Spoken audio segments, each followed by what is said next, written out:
Good evening. I call to order the special meeting / work session of the Door County School Board on Monday, February 13th. Good evening, everybody. We have a full agenda this evening, and we're going to get started. There are 2 items under the consent calendar, and as generally with the consent calendar, we will approve them together unless there are items to be removed from the consent calendar. First, you have a consideration of approval of York River Academy Alternative Accreditation Plan, which is the graduation cohort of 50 or fewer students. Second is the approval of the letter of commitment for YCSD's participation in Virginia Commonwealth University Autism Center for Excellence. And again, if there's a motion to accept these 2 items, or do we need to pull one for discussion? I'm good to move. I make a motion to move approval. A second. Thank you. A motion was made by Dr. George and seconded by Mr. Medford to approve the consent calendar. Mr. Second by Medford? Mr. Richardson, second, isn't it? Oh, I'm sorry. Mr. Medford? Yes. Dr. George? Yes. Mr. Richardson? Yes. Mrs. Kursky? Yes. And Mrs. Haywood? Yes, thank you. We move into our action items. We have 2. The first is the consideration of approval of the Virginia School Boards Association Code of Conduct for school board members. Earlier, we all sat at the table and we signed this Code of Ethics. It becomes official once we approve it. But let me share with you a little bit about this Code of Conduct. Each year, our school board members sign a code of conduct, and I would like to read several of the points of this document. Number 1, I will have integrity in all matters and support the full development of all children and the welfare of the community, Commonwealth, and nation. I will attend scheduled board meetings. I will come to board meetings informed concerning the issues under consideration. I will make policy decisions based on the available facts and appropriate public input. I will delegate authority for the administration of the schools to the superintendent and establish a process for accountability of administrators. I will encourage individual board members' expression of opinion and establish an open, 2-way communication process for all segments of the community. I will communicate in accordance with board policies, public reaction and opinion regarding board policies and school programs to the full board and superintendent. I will bring about desired changes through legal and ethical procedures, upholding and enforcing all laws, state regulations, and court orders pertaining to schools. I will refrain from using the board position for personal or partisan gain and avoid any conflict of interest or the appearance of impropriety. There are 3 more, and it's important because I want to share all of this with you all, with the public. I will respect the confidentiality of privileged information and make no individual decisions or commitments that might compromise the board or administration. I will be informed about current educational issues through individual study and participation in appropriate programs, such as those sponsored by my state national school board associations. And lastly, I will always remember that the foremost concern of the board is to improve and enhance the teaching and learning experience for all students in the public schools of Virginia. Therefore, I will always strive to demonstrate appropriate behavior and conduct as a public school board member. Is there a motion to approve this action item? Move approval. Second, please. Second. Thank you. Mrs. Ford. A motion was made by Mr. Medford and seconded by Mrs. Kursky to approve the Virginia School Boards Association Code of Conduct for board members. Mrs. Kursky? Yes. Dr. George? Yes. Mr. Richardson? Yes. Mr. Medford? Yes. And Mrs. Haywood? Yes, thank you. The next action item is consideration of approval of Resolution 17-07, a resolution requesting the Board of Supervisors to issue general obligation school bonds for school purposes and consenting to the insurance thereof. I think, Mr. Jarrett, you're on. Oh, well, thank you, Mrs. Haywood. Just to give you a little bit of background information, as you know, school boards are not permitted in the Commonwealth of Virginia to issue long-term debt. But you have a capital improvements program that has major projects in that requires long-term debt to be issued, because it's really too much to handle on a cash basis. So in order for school divisions to, I guess you might say, to do long-term debt for these projects, you have to request the Board of Supervisors to approve a financing issue, and that's typically done through the Virginia Public School Authority. That's a program that the state uses to finance school division projects across the state. What's nice about that plan is it uses the state's credit rating, which is a AAA credit rating, so we get the best interest rates. Well, the county is getting ready to borrow. They want to borrow for our FY16 capital improvements program. Okay, that was a couple of years back now. Actually, it'd been last year. I'm working on 18 now, but it would have been last year's CIP. They're not borrowing for 17 yet because we want those projects to get up and going before we borrow the money, because we don't want to pay interest on proceeds that we're not ready to use. So what the resolution you have before you tonight is a resolution authorizing the Board of Supervisors to make application to the Virginia Public School Authority and to issue those bonds.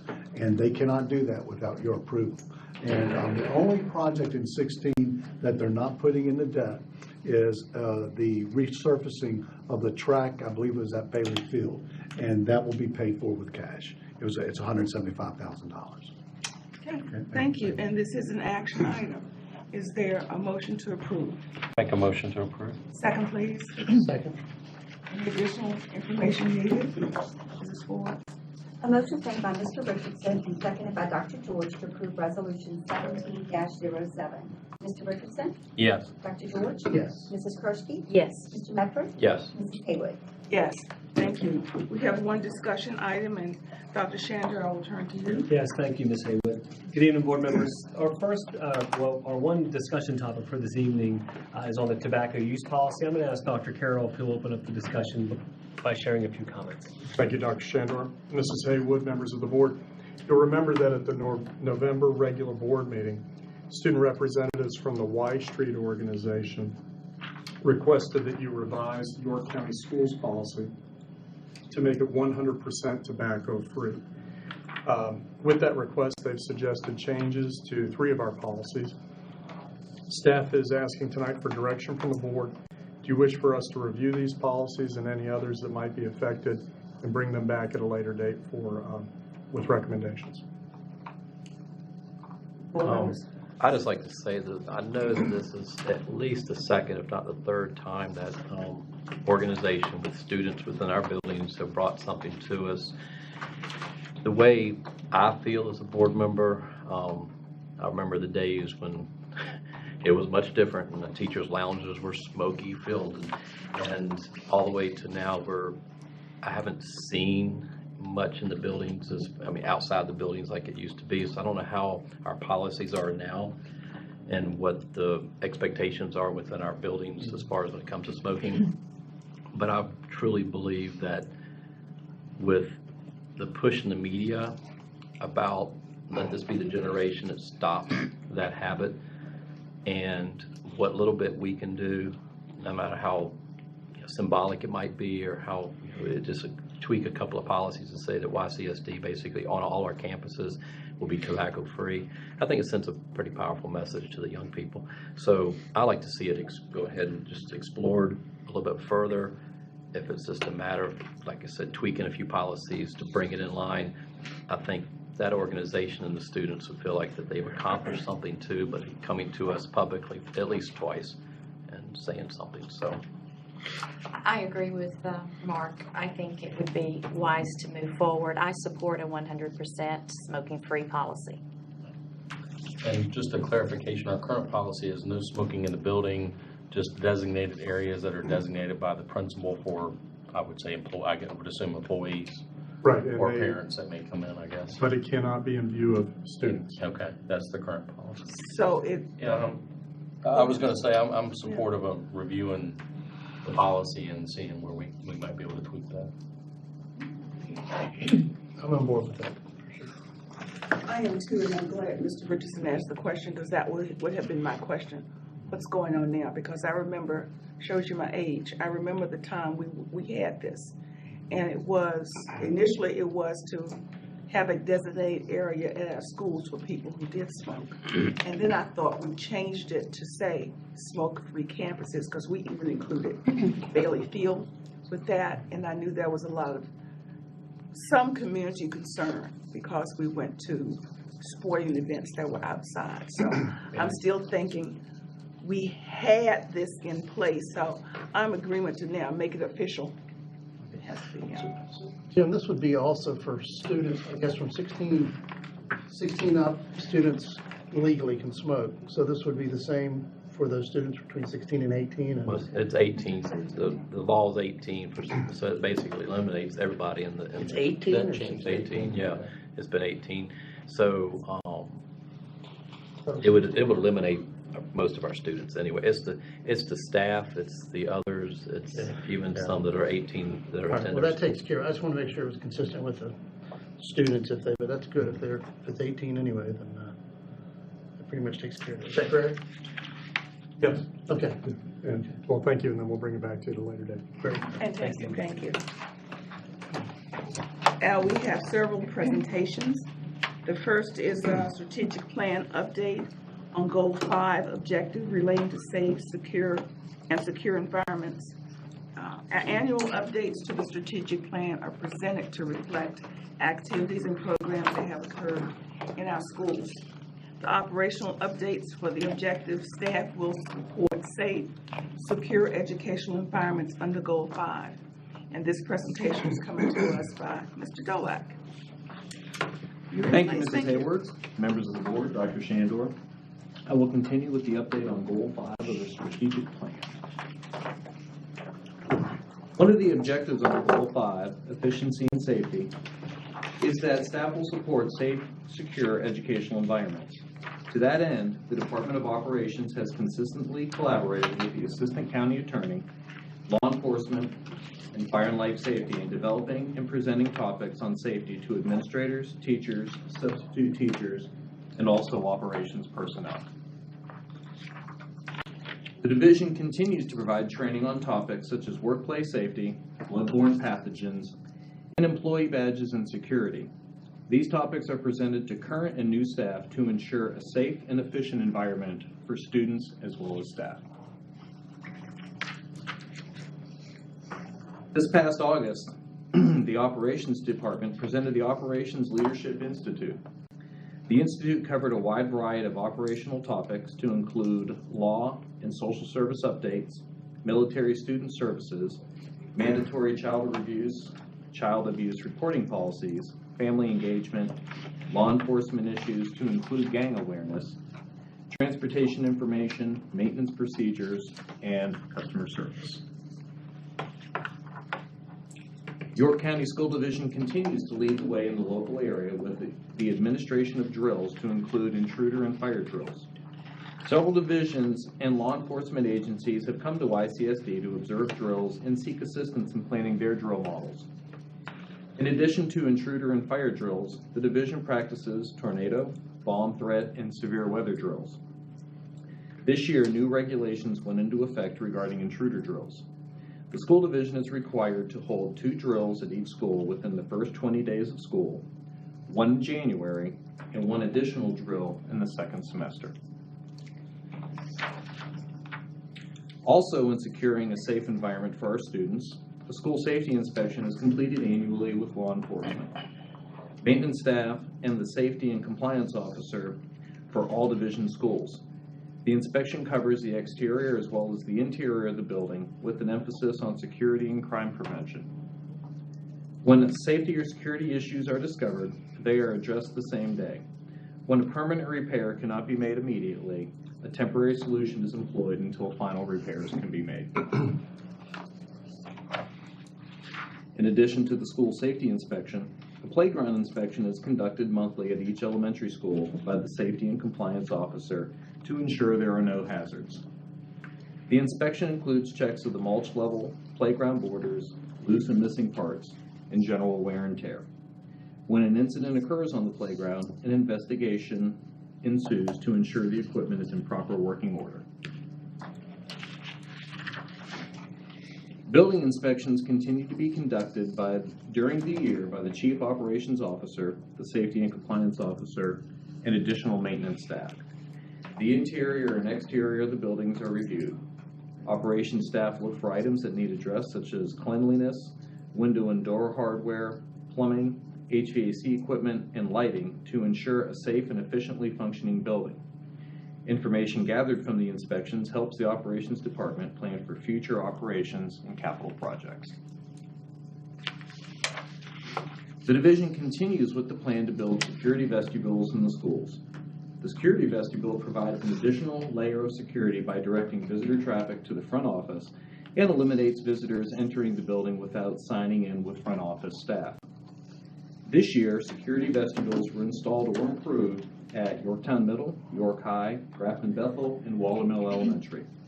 Security vestibules will be installed at Yorktown Elementary and Bethel Manor Elementary as part of the renovation process this summer.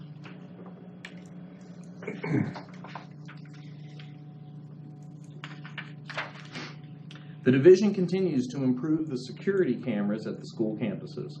A total of 98 cameras were replaced or added this year. Schools that had cameras replaced and added were Bruton High, Tab High, York High, Yorktown Middle, Queens Lake Middle, Waller Mill Elementary, and Yorktown Elementary. In addition to the cameras, new camera servers were installed at Yorktown Middle and Grafton School Complex. The new cameras provide much greater detail and clarity. In elementary schools, cameras are positioned at all main entrances and some interior spaces as specific buildings dictate. The bottom picture on this slide depicts a monitor display of multiple cameras at a school campus. School staff can customize the layout to best suit their needs by adding or deleting camera views or viewing one camera in greater detail. Revisions are being made on a continuous basis and updated as funds become available. The division has been equipped with automated external defibrillators for more than 10 years. Operations staff inspects and replace the batteries and pads on a regular basis to ensure the equipment is up to date and ready to use. AEDs are restocked immediately after each use. Recently, operations staff conducted a survey of AED locations at all division sites. As a result, AEDs will be installed at Bailey Field and the athletic field at Bruton High School. The division will purchase weatherproof enclosures at Bailey Field and Bruton High School to ensure the AEDs are ready to be used when needed. Sufficient exterior lighting helps keep the school divisions safe from vandalism and accidents due to limited light. The division continues to upgrade exterior as well as interior lighting systems. This year, lighting upgrades were installed at Bailey Field, Bruton High School, Queens Lake Middle, Mount Vernon, and Waller Mill as part of its recent renovation project. Are there any questions? I had a question about the AED. Do we have dedicated staff members trained to use those? We have dedicated, the nurse and the school resource officers in the division are trained to use those. And they receive some kind of training, even, just refresher courses every year, or? I believe they do. They're pretty well designed to walk you through it. So Even if you the don't have the idea is that training. anybody that didn't even have any training could be prompted to use it. And it's also a part of the CPR certification, as you renew that's part of it. My concern, and I'm gonna piggyback on what Cindy was saying, for example, the football fields. You're away from your resource officer, you're away from the nurse. Right. Or your athletic trainers, or your coaches, anybody, if it's on the field, and it's not during a game, but if it's during a practice, Right. would you have anybody trained? I'll have to check on that and get back to you unless Dr. James is aware. Right, something that we're looking at doing, and we even have CPR training coming for the SBO's office staff this Friday. Those that want to volunteer to receive that training, is to look at what we may fall short in some of our training protocols, and then enhance that to make sure we have enough people covered wherever it may be, that we can apply the appropriate techniques when it comes to saving someone's life. Okay.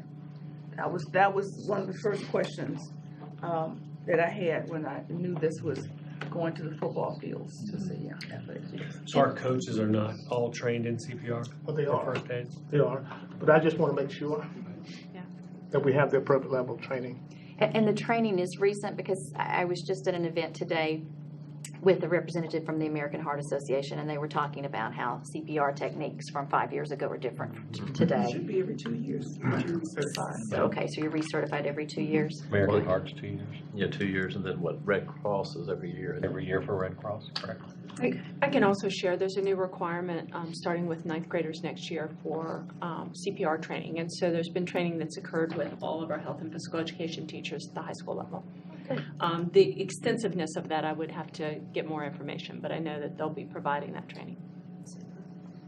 One other question, Ms. Dulac, great presentation. As you went through and did your inspection, did anything kind of jar or concern? You know, we always look for any types of things we can improve on, and at times there are some things that we have to defer due to, you know, budget items and things like that.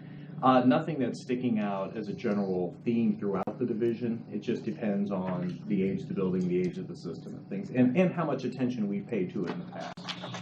We haven't had concerns that if there was lack of money, we could not have upgraded something or done something that would have been for a betterment for our kids. We try to do that as much as humanly possible. And like I've said in the past, my staff is very talented and dedicated, and we can do things on a very limited budget. So, you know, we do that as every opportunity we can. In no case are we going to let anything that's going to be a danger or a safety issue, you know, result in staff or student safety. That's what I mean, and that's why you see the lighting upgrades, Bailey Field, at Bruton. Because at Bruton, you may know the entrance to the basketball game. Years ago, you came through the commons, now you come through the back. Mr. Dulac staff spent, I don't know how much time there, just this winter. Ms. Doctor requested to go in and add more lighting. And then at Bailey Field, there were some spots that were dark, couldn't see, so that's part of his work this summer. And I don't think we're gonna do with Bailey Field. After everything is done, just before the close of school, is meet with all the principals and the athletic directors that use Bailey Field to do a walkthrough and update us. What do you see? What else do we need to focus on before we start the next season? So I hope anytime there's a safety issue out there and we don't identify it, that someone lets us know, and then Greg and his staff are going to try to fix it or render it safe. A good example, if you may go to some of our schools, you'll see new concrete in the sidewalks. Because one of the things we look for during a building inspection are there any trip hazards, especially at night. And you talk about the new lighting that's been placed around the schools to try to eliminate as much of those as we possibly can whenever they're identified.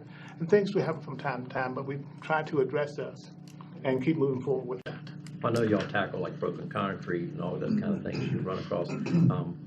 My question, like what we had to deal with at Tab Elementary School at the close, you know, school last year with that ice maker and the short, those kind of things. I mean, you just can't walk around and check every plug and see what's plugged into it and whether it's shorting out or not.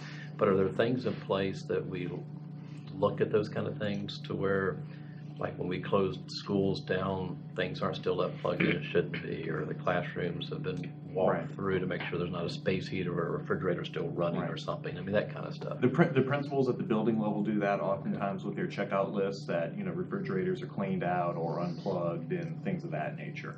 But the larger things like in our kitchens and things, we walk through and check that kind of stuff too. Right, between the custodial staff, maintenance staff, and then Sedesco, they will go in and they will, you know, shut down, unplug, or turn off some of that equipment. Typically, we'll leave some of the walk-in coolers and freezers running.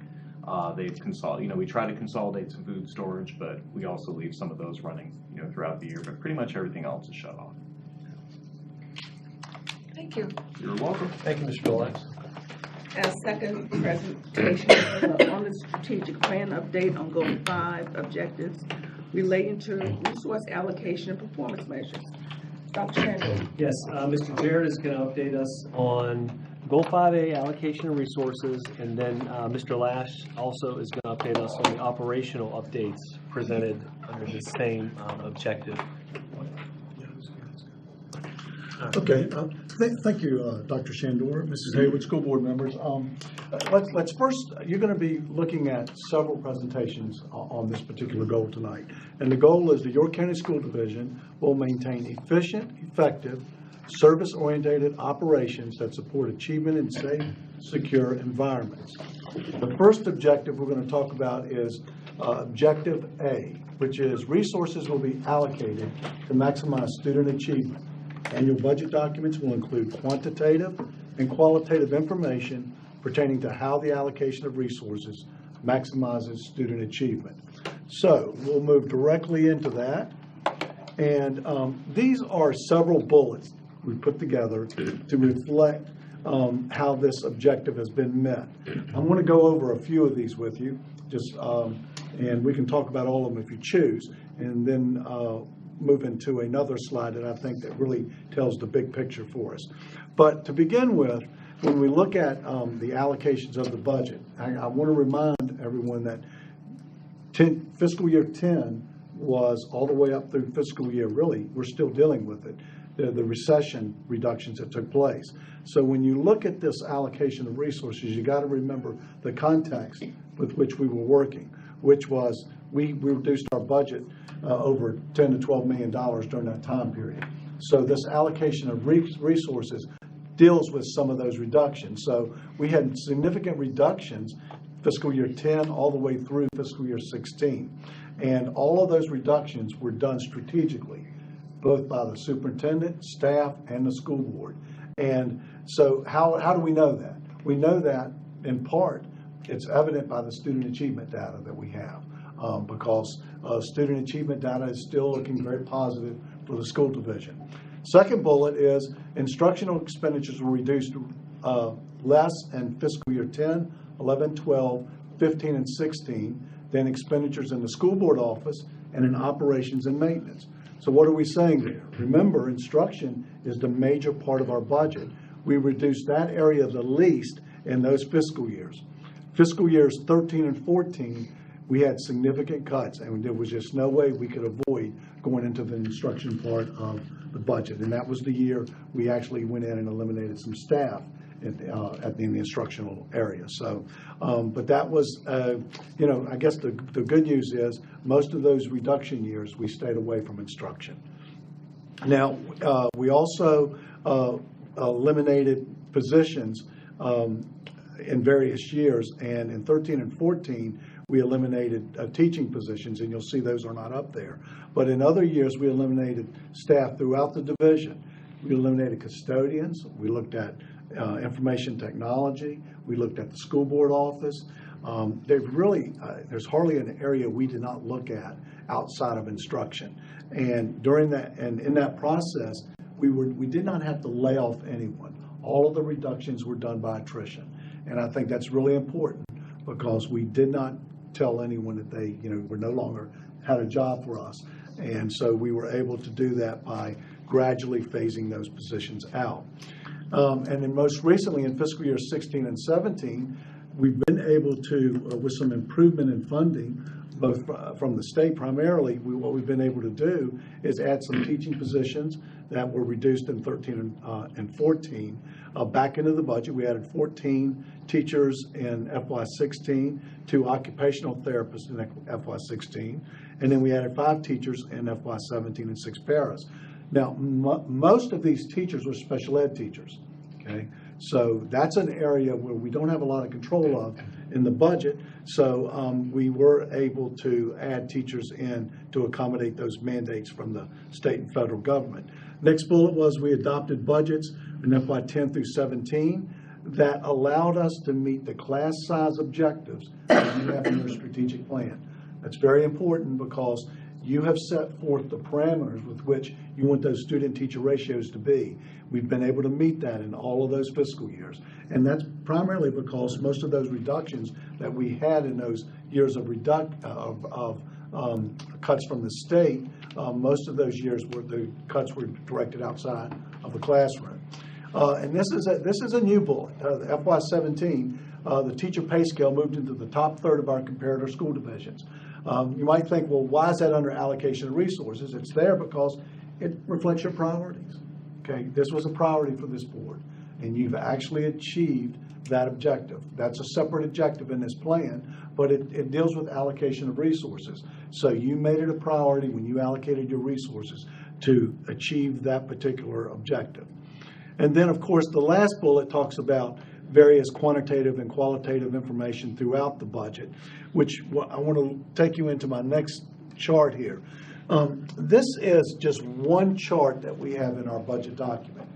And I use this chart because it's really a requirement. We participate in the Meritorious Budget Award Program with ASBO. And they require us to put out statistics on, they call it academic efficiency of dollars spent. Well, the way we've been able to meet that requirement is we compare our per pupil expenditures to our performance measures as it relates to standardized testing.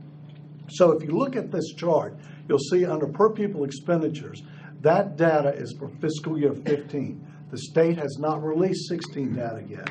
And all this data came from the Virginia Department of Education. Well, in fiscal year 15, we're second from last in per pupil expenditures. Now, I've had conversations with various folks. Well, that's not really a good thing. It's not really something we should be proud of. Well, it is a double-edged sword. It is. Because in some respects, you look at that and you say, well, that's not something we should be proud of, spending next to last per pupil. But the other side of that coin is that one could look into that and say, well, we're a very efficient operation. We put our dollars primarily in the areas where we feel like we're going to get the biggest bang for the dollar. And that's more evident as you look down at the next three charts and you see a comparison of English SOL scores, math SOL scores, and on-time graduation rate. Now that data is for fiscal year 16. So we're comparing two different fiscal years here. Okay, but if you look at fiscal year 16 data for performance, you'll see we are number one in that same comparator group in all three of those areas. So when we talk about those per pupil expenditures being second from last, I think it's important to realize that what we are doing is we are, number one, we're being efficient in where we're putting our dollars outside of the classroom, and we're making the best use of those. And the dollars we're putting into the classroom, we're getting a big bang for those dollars. Now, it would be a lot nicer to have a higher per pupil expenditure for a lot of reasons, but we're not there. And I think over time, maybe we hopefully will be able to improve that. But for the time being, I think it's very safe to say that the York County School Division is getting the biggest bang for the dollar, taxpayer dollars, that you could really ask for at this time. And you got teachers out in the classrooms every day that are making this possible. They're the ones out there on the front line that are working in the classrooms to make sure our students are achieving. And so, I mean, that's why I think it's important when we talked about being in the top third.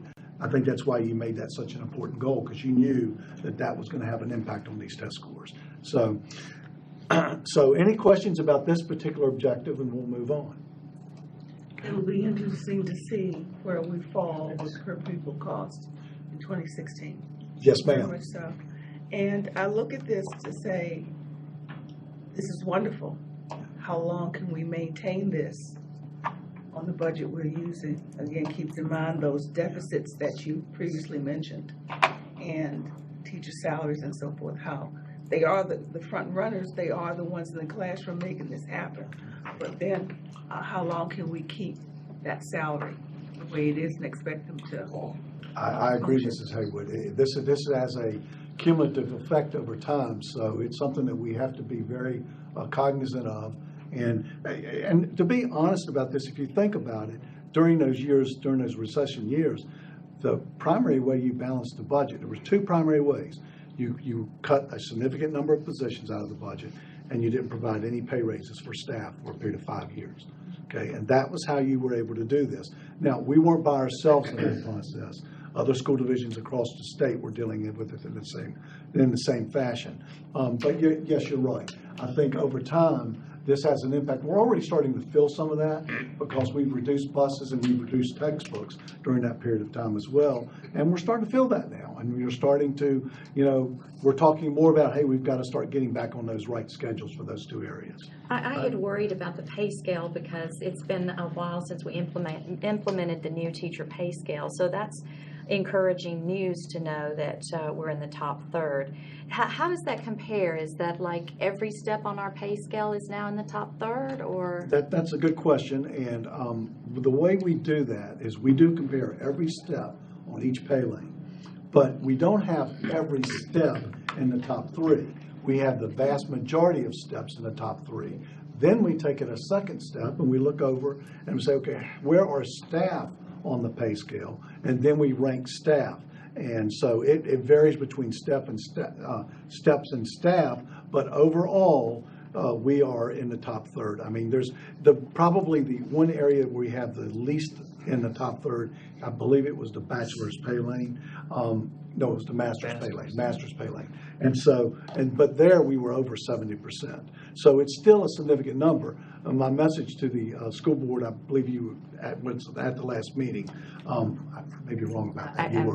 You were there? No. Okay. Well, when I talked about this at the last meeting, one of the points I made was we can't rely on this top third this year to carry us next year. Because if we don't stay on top of this is the point you're making. If we don't stay on top of this, we're going to lose ground, and you can lose ground very fast. All it takes is 1 year to where other school divisions are surpassing us, and we've lost all the hard work that we put into this thing. And what are the other two school divisions that are? It varies. Remember, it's 9 school divisions, and we look at each one, so it varies by school division. Okay, so you can't say Virginia Beach pays the I probably most? could if I had the data in front of me. I could probably say which school division has primarily the most. I can take a look at that for you if you like. Okay, I'll thanks. be glad to do that. Dennis, I got a question. I don't think I've ever asked this question because I've been on the board. Barbara's in the Quarter Century Club, and we've always, as long as I can remember, had low student per pupil expenditure as a division. I mean, even dating back when Steve Staples was superintendent.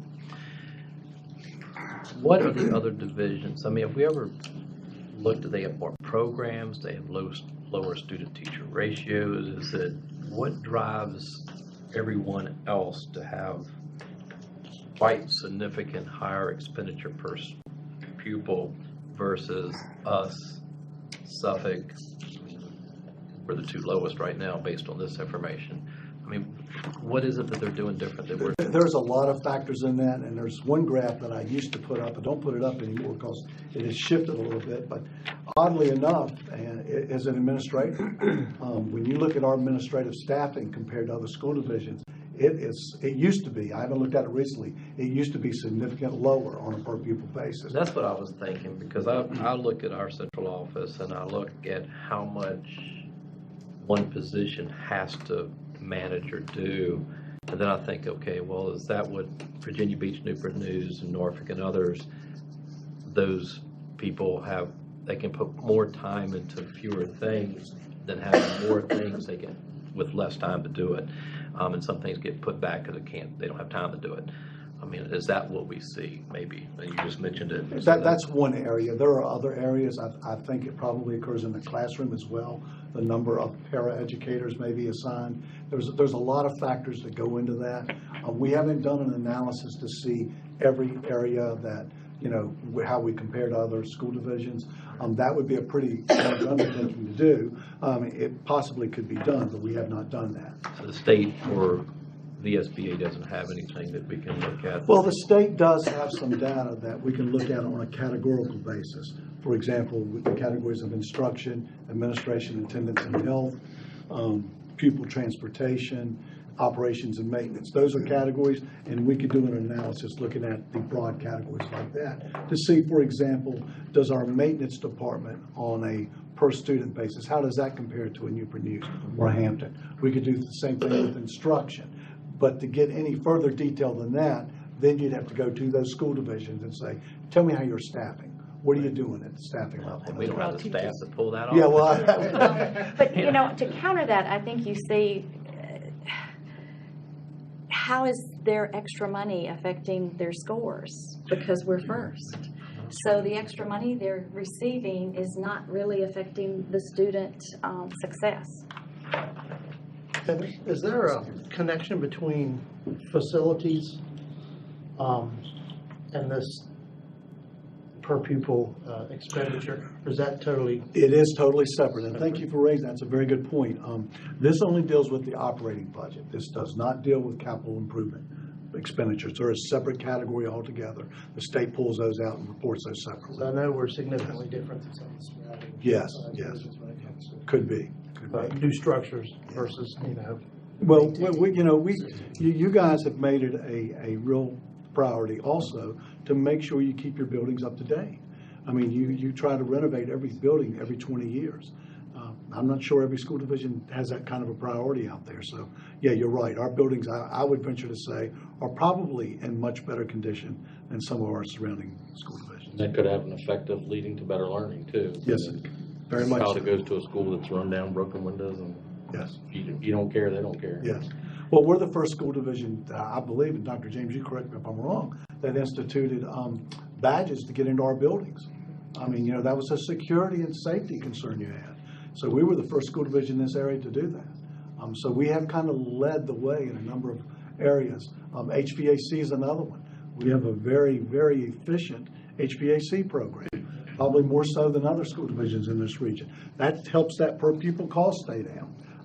There's a lot of things that go on in an organization to make these things possible. They I was can look looking at at the from- size of your school, the needs of the students that Exactly. come into those specific schools. It's almost like each school division here is a little different. So it's comparing apples to an orange to a banana to whatever. It is. It's not apple to apple, so to speak.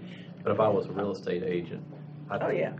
I'd plaster that on. This is really, it speaks well for the school division, number one. It speaks well for also our instructional staff, number two.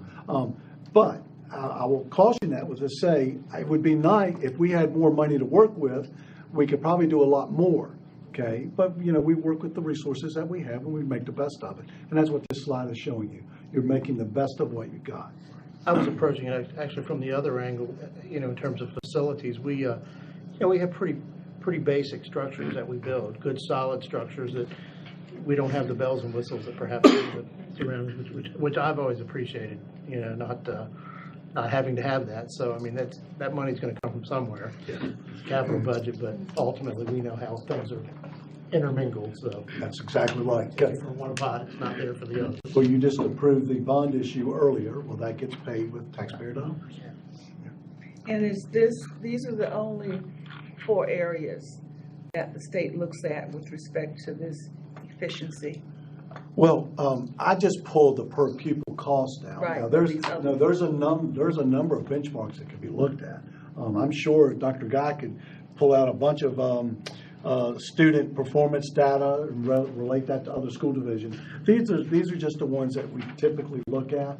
But no, there's a lot of other ways you could spend this. Because I look at some of the other data that we've received with students with special needs, or looking at the diversity issue and all That's those. a good point. That may make that, and then also the other school divisions, student-teacher ratio. Yeah. If that's, because we've tried to keep that low, so it'd be interesting. But those are all good points, and those are all different variables or metrics that you can use to evaluate this. Okay, go ahead and close that out. James, thank you, sir. Okay, well, let's move into the second objective, which is, hold on one second.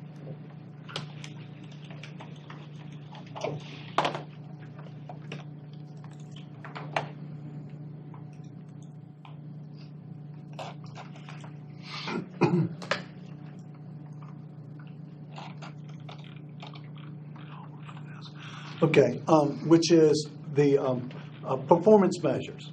Okay, I'm going to talk to you about performance measures that we use in the finance department. Now, you might ask yourself, why is this important? Well, the basic assumption, the basic premise that we use, and the reason we prepare or generate performance measures is what we're trying to do is make sure that we are identifying all the areas where we think we can be efficient in which then allows us to put more money to instruction. So performance measures are all geared at trying to make sure that we're being efficient at what we do. So I'm going to go through just a few of these in the finance department. And some of these you will be very familiar with. The first one is the audit reports. We get an unqualified opinion on our audit reports.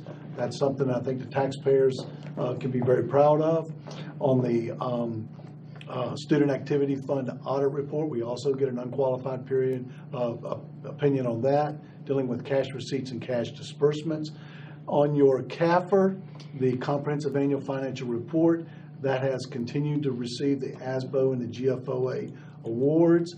And then on the budget, we've done the same thing. We've received the budget awards for ASBO and GFOA. I do want to tell you, though, that this particular performance measure is going to get changed when you redo your strategic plan, because the GFOA is doing away with their budget award, and they're creating a new one. It's called School Division's Best Practices. So next year you will see a different metric up here for that. And I'm going to skip on down. Now, if you see any you want me to talk about, I'll be glad to do it. I'm going to skip on down here a little bit and take you over to this one right here. Process all payments within 10 business days of receipt in the accounts payable office. That really has two important facets to it. The first one is we make sure that the people we do business with get paid timely. And the second reason is there's a state law that says we have to pay bills within 30 days. So we set the benchmark at 10 business days, and we've been successful at achieving that. Okay, let's see. All federal grants had a zero balance by September 30th. This is one I think, again, you can be very proud of. Every grant that we qualify for and we get, we make sure we use every dollar of it. No dollar goes left unspent. And that is not an easy thing to do, because you may recall there was a school division not too many, I think it was last year, year before last, that ran into problems with that. So we have a good group of staff that are monitoring this, both from the program manager standpoint and both from accounting staff standpoint, that monitor all these grants to make sure that we spend everything that we get in the way it's supposed to be spent in a timely manner. Each month we do a sampling of P card holders. What's a P card? It's basically we have credit cards, if you will, issued to various staff in the division. And purchasing does this because it's a very efficient way to, I guess you might say, make small purchases.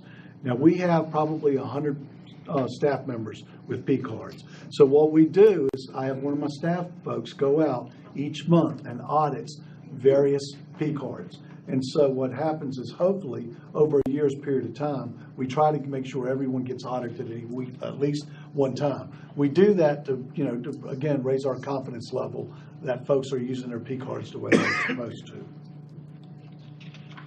Okay, and the last one, wait a minute. I want to go one more, budget. Let's go over here to performing monthly internal audits of accounts receivable and accounts payable.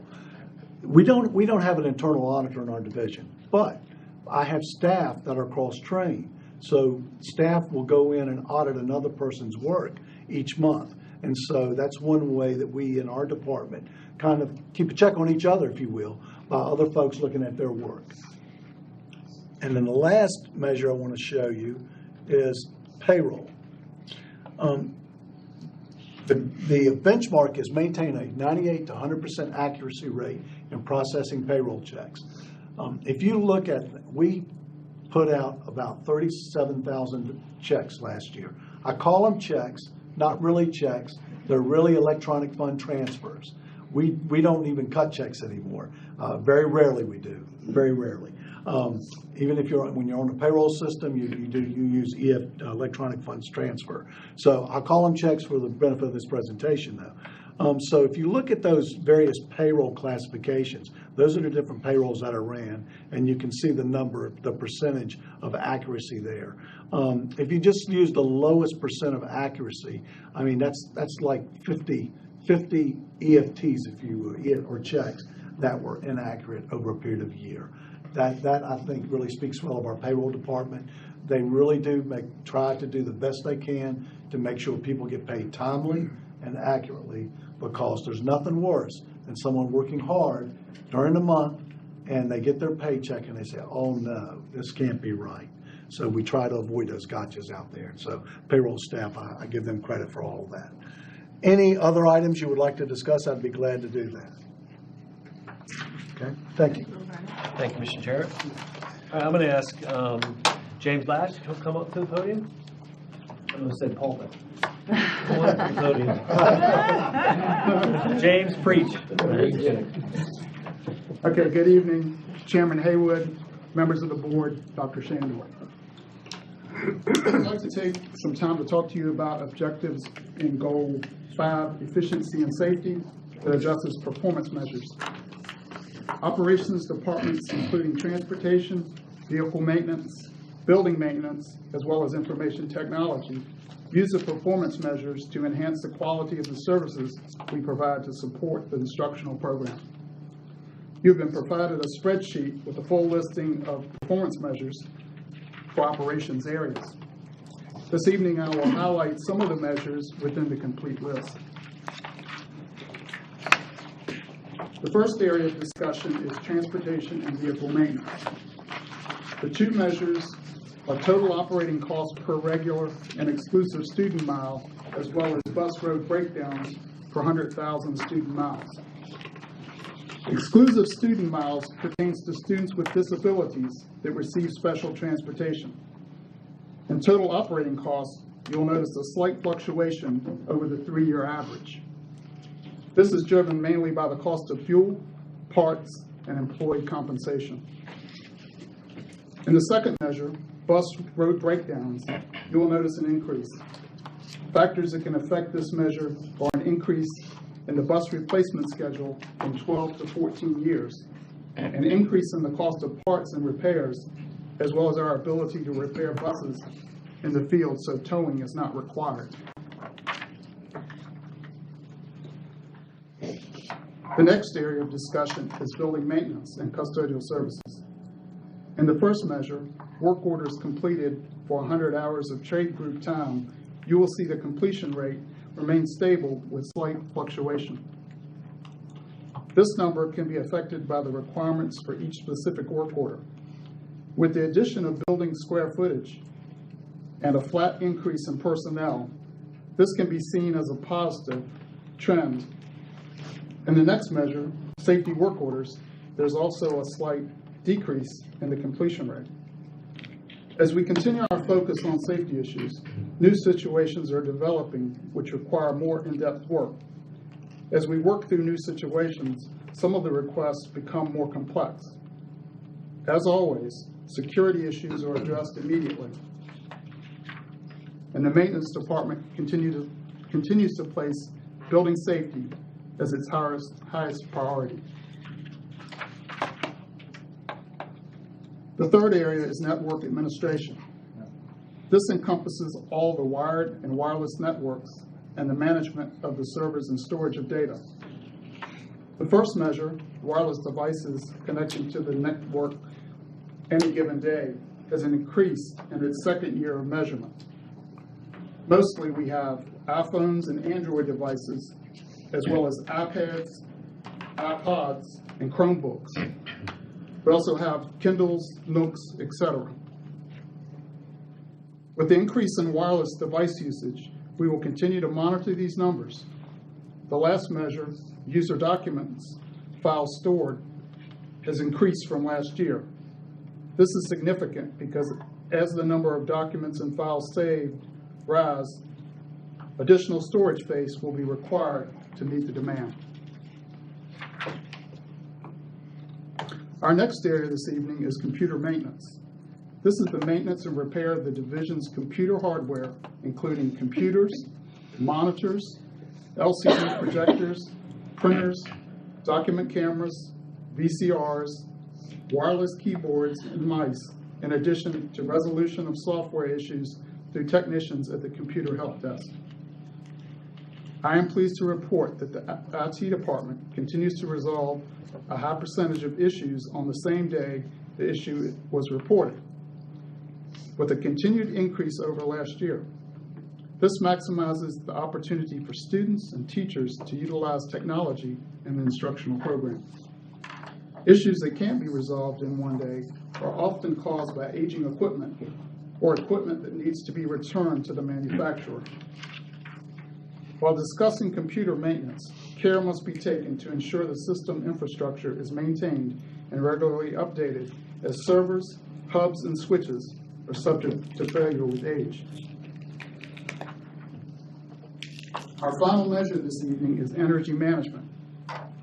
You will notice a decrease in the cost of electricity per 1,000 student square feet. This is affected by actual costs per kilowatt hour, as well as changes in the weather patterns. In usage of electricity, a decrease was experienced.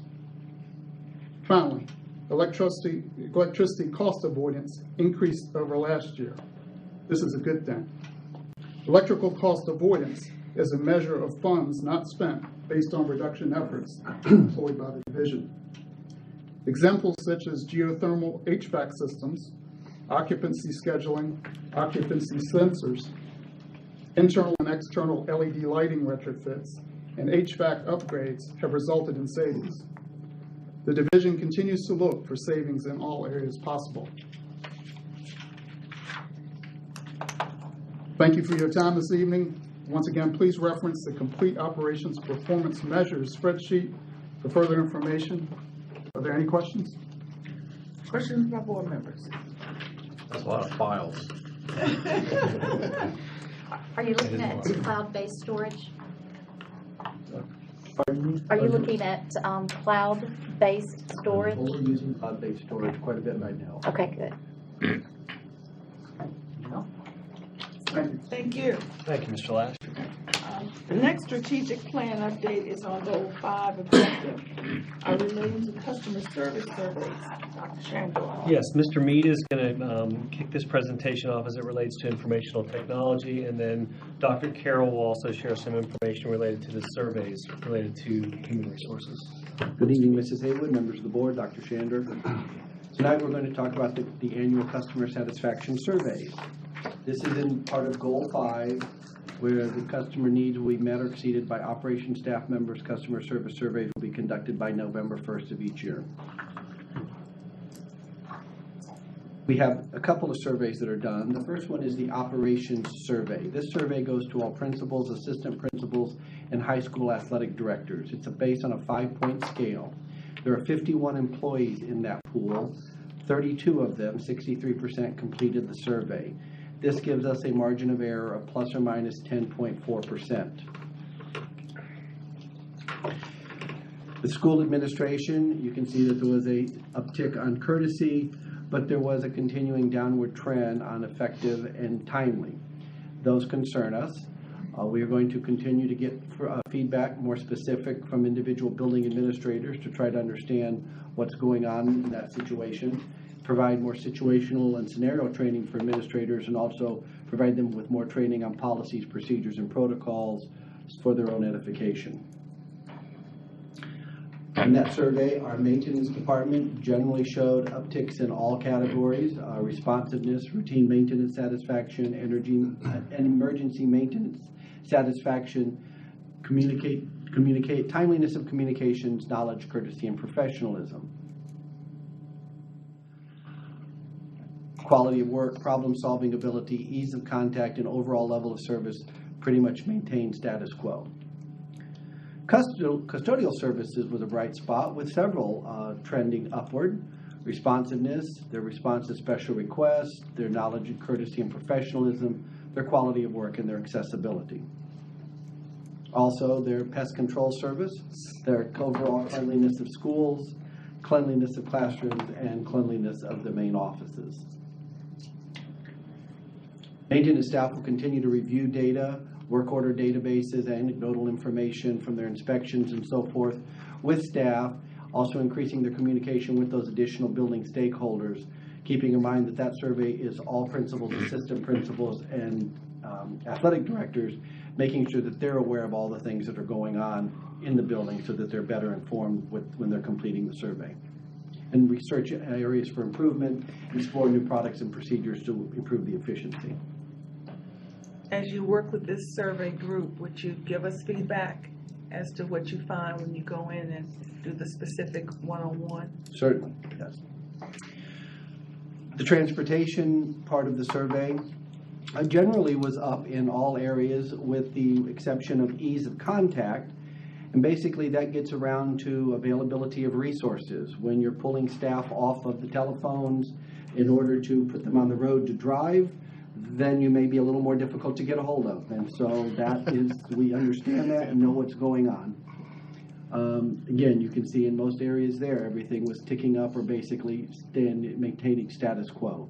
The ease of scheduling field special trips, solutions-oriented, the reliability and the cleanliness of the equipment, and the reliability and the cleanliness of the motor pool. And so transportation will continue its efforts to recruit bus drivers. That's one of transportation's biggest challenges, is to have more bus drivers available. Then we did a survey on information technology. This was a separate survey.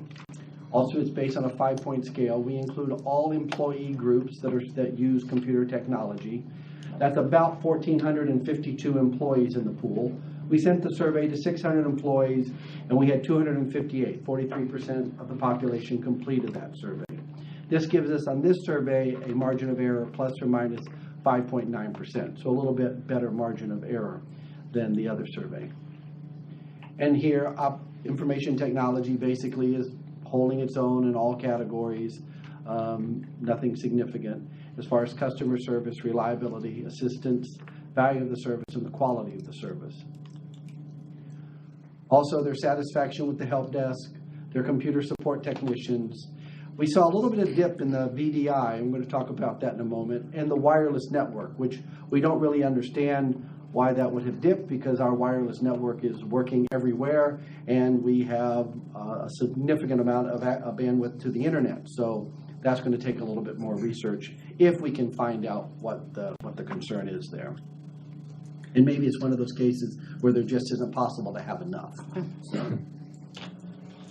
But we will continue to train our staff on customer service, provide improved opportunities to reach our support staff, and focus resources during critical testing, such as during various online testing opportunities.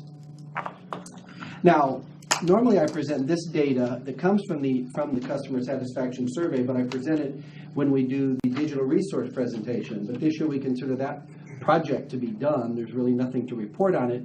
So I'm going to include a couple of slides about that from the survey. From that survey, we are able to identify basically not who you are, but what position you're in. So this just carves off just teacher input from the survey. So we asked them about our virtualization environment. Does it make your work life easier? We see about 4.2 on a scale of 1 to 5 say it does. So that's been pretty steady for the past 3 years. It's improved the way they're providing instruction. Little dip there in the way to say assign work to students. We don't really understand why teachers are less satisfied with BYOT for themselves, since it's their own technology. And we see a continuing trend as far as teachers and student BYOT. We ask teachers these questions. We consider this our value proposition. And teachers say they connect from outside the division on a daily or weekly basis. That's been pretty consistent for 3 years. Approximately 60% this year said that they do that. Virtual desktop infrastructure makes their work life easier. A whopping 83% say yes. The VDI improves the way they teach. Nearly 70% say that it does. And they have changed the way they assign work to students with the availability of VDI. We did see a decline in that. So I want to talk about that one just a little bit. The question that we're actually asking on the survey says, students having access to anywhere, anytime, and any device technology has changed the way I assign student work. Well, this technology has now been out there for a few years. It could be an interpretation of the question. Maybe they haven't changed anything in a few years, so there was no change to report. You'll notice that We started asking it 3 years ago, and in FY16, we added an NA, not applicable option, because the survey goes to more than just teachers, and if you're a school principal, if you're a custodian, you may not be assigning work to students. So we wanted you to have the NA. However, we've had a number of teachers check the box that it's not applicable to them. At elementary school, 20% say that it's changed the way they assign work, and that's not surprising. You wouldn't expect elementary teachers to be assigning a great deal of work for students to go home and log into our virtual environment. So that seems reasonable. Middle school, last year it was over 50%. This year it dropped to 39%. And you can see the increase that said it was not applicable. That's a surprise. Also, high school, last year nearly 50%. This year it dropped to 32% and a significant increase in not applicable. So we're going to do some more research into this and see if we can discern what's going on. Once again, it could be an interpretation of the question and the fact that technology's just been out there for a long time now. It isn't really new to them anymore. We know they're using it, and so I've got a few graphs here to show that off. This is the end of semester, end of school year last year. The week before school was out, and you can see that we peaked on June 13th on that period of time with 700 people, a combination of students and staff. And in fact, on that day, more students than staff were connecting and using our resources as they were preparing for the end of school.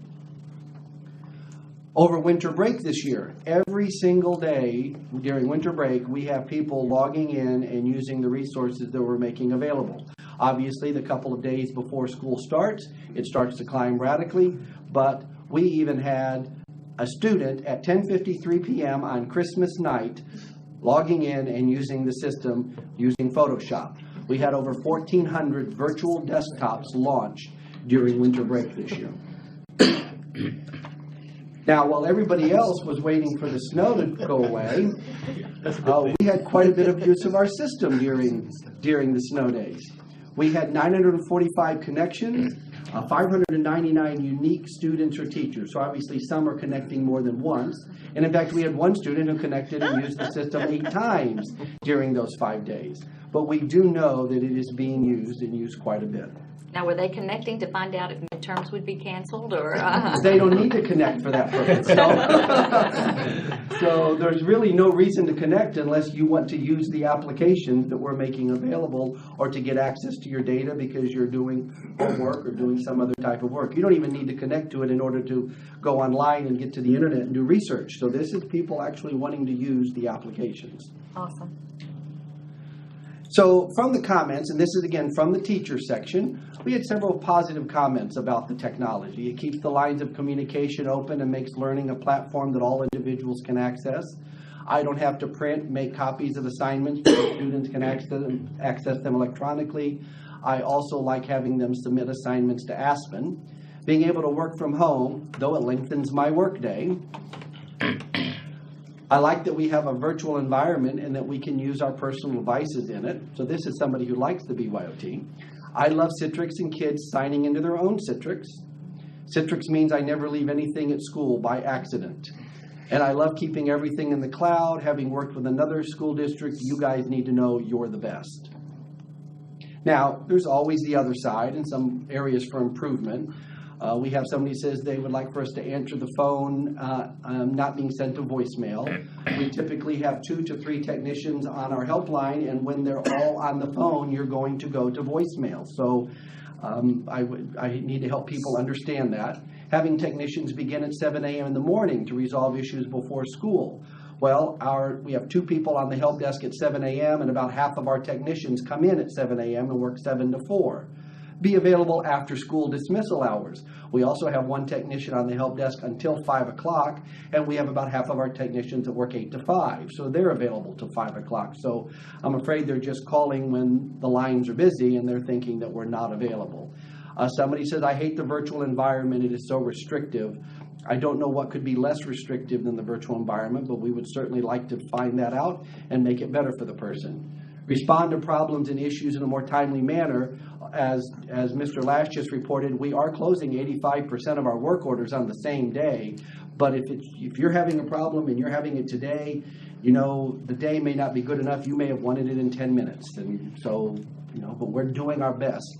And then be more responsive and polite. They are often curt and rude on site. That one troubles me. We always are working with our staff to have better customer service skills. And yes, we do everything that we can. And with that, are there any questions about those parts of the customer satisfaction survey? I have one quick question, and I'll start off on this end. It kind of worked. I can understand when you send out that sampling of a survey to 600 of our staff members and getting a 43% return. And I mentioned this last year, I believe. It bothers me that our leadership team of 51 persons, the importance of what information we're trying to gather, that should be 100%. I would expect our principals, assistant principals and such, if we send them a survey, daggone it, they ought to do it. I agree. Personal, that's the way I feel. I can understand teachers, you know, okay, some of this, I'm not going to do this, they won't listen to me, that kind of, but they can see we do. But that 63%, that's concerning. I agree. I don't know how to fix that, but unless you somehow could tag it so when you know someone didn't do it, then we would know it wasn't done. But we know we want it anonymous, but still, it ought to be as an expectation. Who complete the survey. And to piggyback on that, we don't know if the administration at the schools who didn't complete the survey, maybe they didn't really follow up with their teachers and staff to say, there's a survey out there, please complete it. It provides valuable feedback. How many reminders do we send staff when we send a survey? I don't recall. I'll have to check on that. 3? It's not mandatory. Okay. So we send 3 reminders to staff. I mean, I hear your concern, Mr. Medford and Ms. Kursky, and I feel the same way. But I feel that way about all of the surveys we do with all of our staff members, not just the leaders. Now, the leaders, I would like them to respond to these surveys because the feedback means something. You don't ask for feedback if you're not going to do anything with it. But I would want all of our teachers and staff members to fill out the survey as well because that feedback is critical to our success. Because on the one that had 43%, you don't know if the majority of people are happy and would give the departments all 5s, or if they are miserable and would give them 1s. We have no idea of knowing. I have not a question, just I think a noteworthy comment.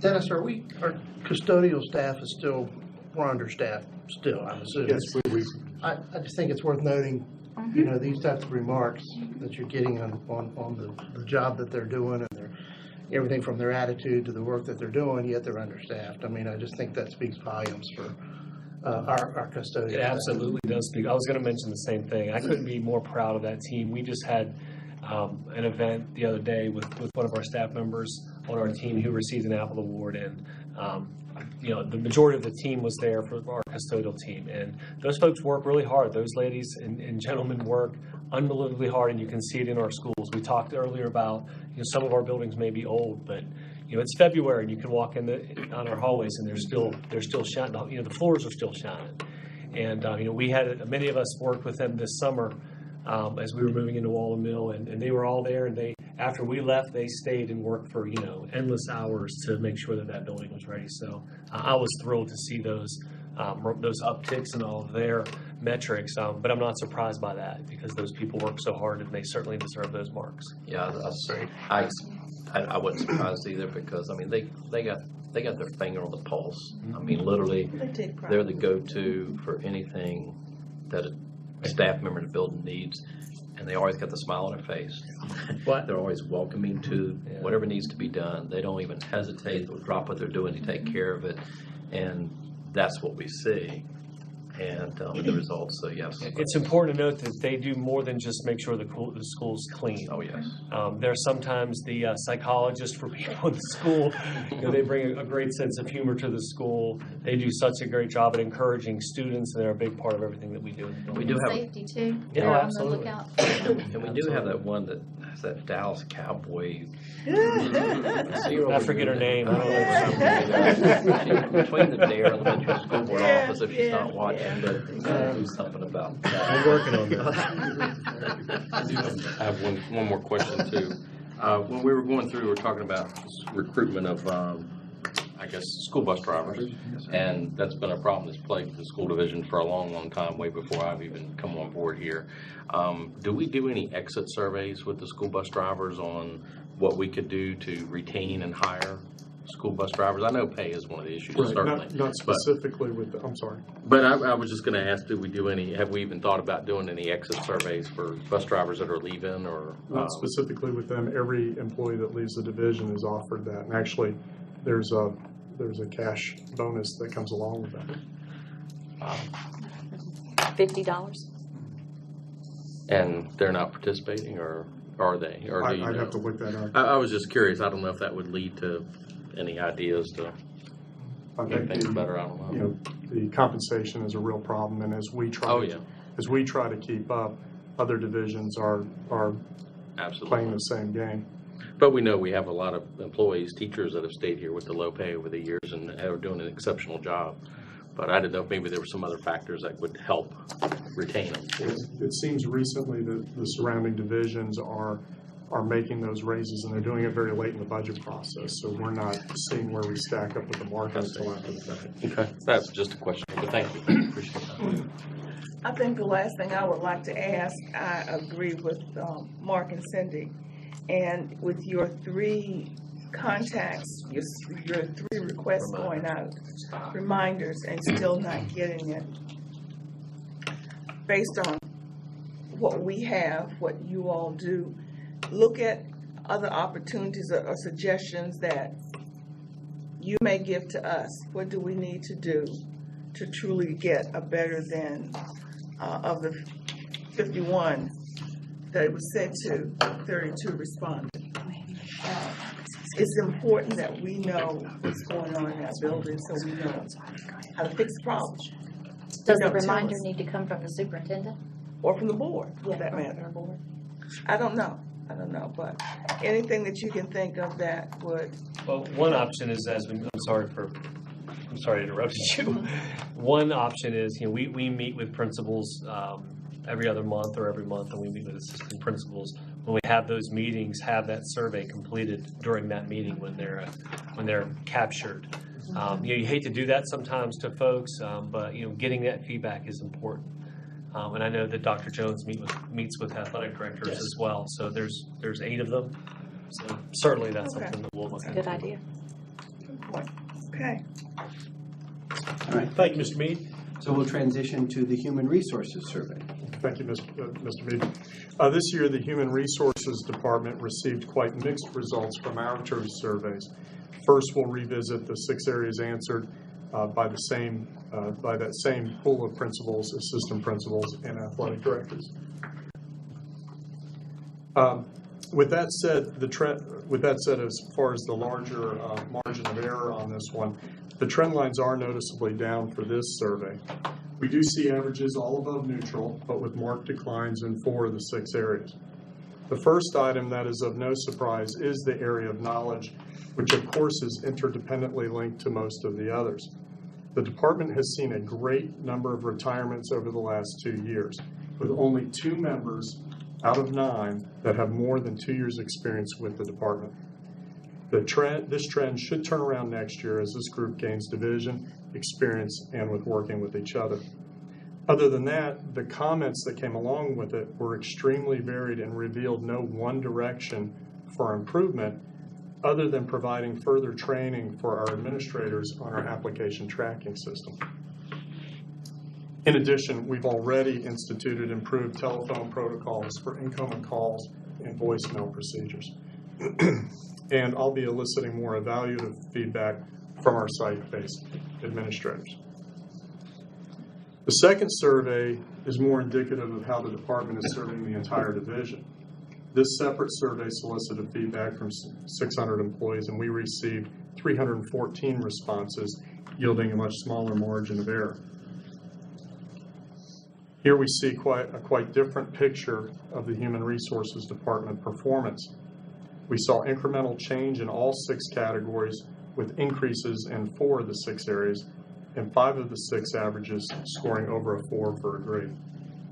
The clearest need for improvement here is in the area of availability of information, and we've identified 2 areas to focus to address this area. Last year, we planned 4 steps for improvement based on our surveys. 2 have been realized in restructuring our benefits orientation for the new employee and teacher orientations, and we sent our licensure specialists into the schools to counsel individuals on recertification. Due to the turnover in the benefits department, we were unable to conduct school-based retirement sessions, but we'll keep that as a goal for this spring, as well as make improvements to our website and intranet pages, and that work has already begun. And according to the verbatim comments, is one of the most important things we could do to enhance customer satisfaction. And I've added in this slide the areas of emphasis from the other survey. And that concludes the HR section of the presentation. I'm happy to take any questions. Questions? I'm just trying. All right, our administrative team, you see the downticks on, there's some of those areas.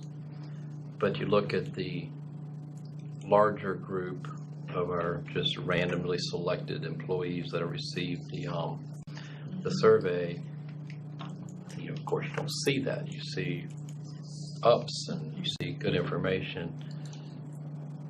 And yet, would an administrator look differently how they expect HR to be versus a regular employee, I guess, maybe? Yeah, I would think the interaction's a little different.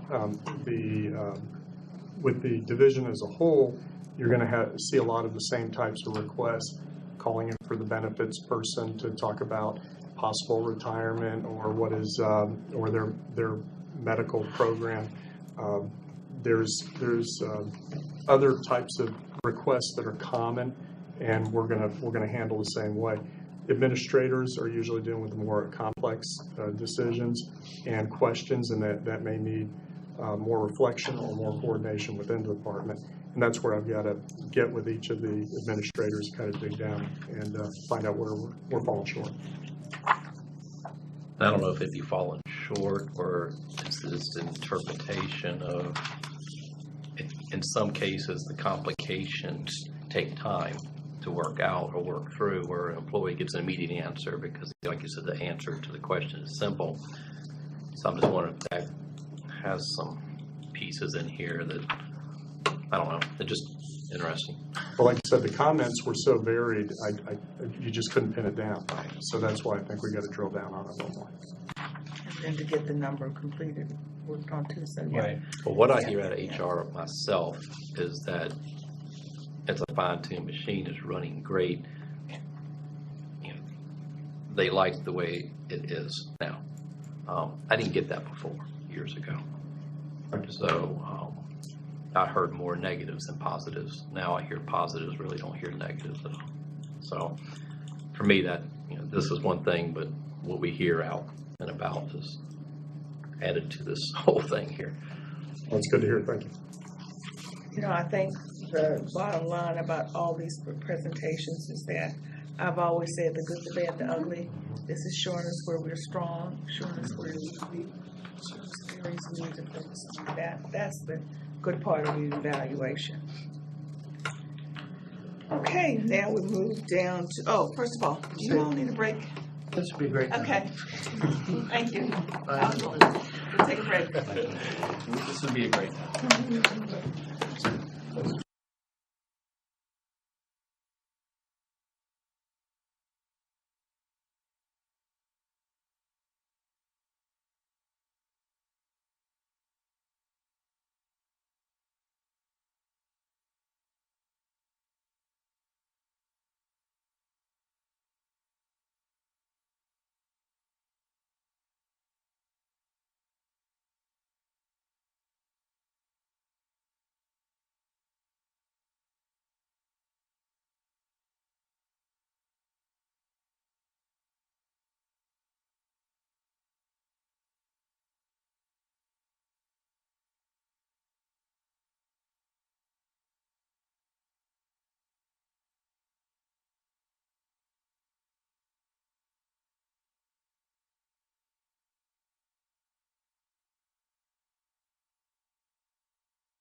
we have resumed our meeting, and as we continue with our presentations, the next is the FY 18-22 strategic plan update. Dr. Shandor. Thank you, Ms. Haywood. Board members. Now, Dr. Guy is going to, our Chief Academic Officer, is going to provide an update on the division's progress towards the development of the objectives for the FY 18, FY 22 strategic plan. But I do want to share that Dr. Karen Cagle, who works in our instructional department, has been a big part of this process, as well as Catherine Goff, who's sitting behind me. The three of them have done a lot of work gaining information from a lot of different stakeholders. So I will now turn it over to Dr. Guy. Thank you. Good evening, Mrs. Haywood, members of the board, Dr. Shandor. This evening, I'll provide an update on the division's progress toward the development of objectives for the FY 18-22 strategic plan. The presentation will focus primarily on the collection of stakeholder feedback and data analysis, as well as next steps in the process. As you may recall, during the November 7th special meeting, the board affirmed keeping the mission, beliefs, and goals of our current strategic plan. As such, staff shared a proposed timeline for the development of objectives for the new strategic plan. This plan began with a series of stakeholder forums. In the past, stakeholder feedback was collected for the mission, goals, and beliefs only, and for the most part, it was limited to community forums. This year, we worked to intentionally solicit feedback from both parents and teachers on our objectives. We first conducted the stakeholder feedback sessions with the executive leadership team, and then principals and school board office instructional staff, which allowed us to work through some of the questions before rolling out the strategic planning activities with parents and teachers. In total, we had 4 parent focus groups with all levels and all 4 zones fully represented. All schools were asked to identify 4 parent representatives to attend the strategic planning focus group meetings using the following parameters. All representatives selected should have at least 1 full year with a student in their school. No more than 1 representative that is a PTA board member. We asked them to include parents that have students at multiple grade levels or school levels. We asked them to include a parent of a minority student and also to include a parent of a military student if possible. We also asked selected schools to include a parent representative of a gifted student and other schools, a student with disabilities. The principals then conducted the same activity with their leadership teams. They were asked to open the invitation to all staff, but at the very least to make sure they had at least 2 representatives per grade level or content area. Through this process, we collected a large amount of data, and this data is now available to our staff and community through the division website. They'll just need to click Learn More. In our stakeholder feedback meetings, we shared information with each group outlining the work at the state level on the profile of a Virginia graduate and how this would influence our next strategic plan and our work as a school division moving forward. The profile is the framework for the Board of Education's revision of graduation requirements that will go into effect for freshmen entering high school in the fall of the 2018-2019 school year for the graduating class of 2022. The complete profile of a graduate and the subsequent requirements for school divisions will be finalized in December 2017. The profile displays the 4 domains that a student will experience in his or her K-12 education to prepare him or her for life after high school. These domains include content knowledge, workplace skills, community engagement and civic responsibility, and career exploration. The domains are shown as overlapping circles to reflect the interconnectedness of these areas to preparing students for life. Following the profile of a graduate, we launched our first activity. In the visioning activity, we asked each individual to think about their own child and or students and to think specifically about the skills, knowledge, and experiences a YCSD graduate should have to be prepared for college and career success. In this activity, each participant had the opportunity to work independently before coming together in small groups to identify the things that they felt were most important for our ideal graduate. This picture is an example of their work. They then used these charts to create summary sheets where they identified the common themes and/or categories.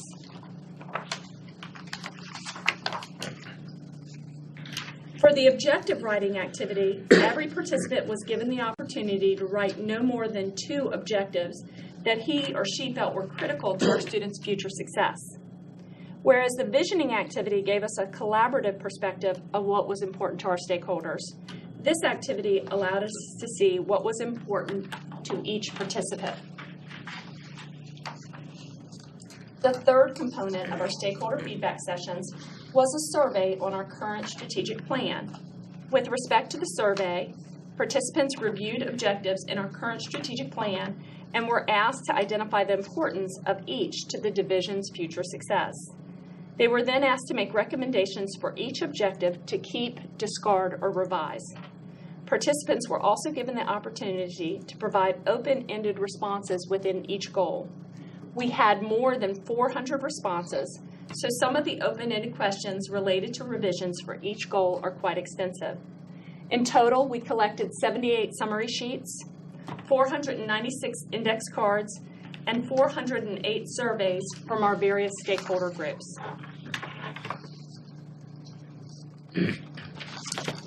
So we completed the collection of data through stakeholder feedback meetings in mid-January and moved right into the data analysis phase.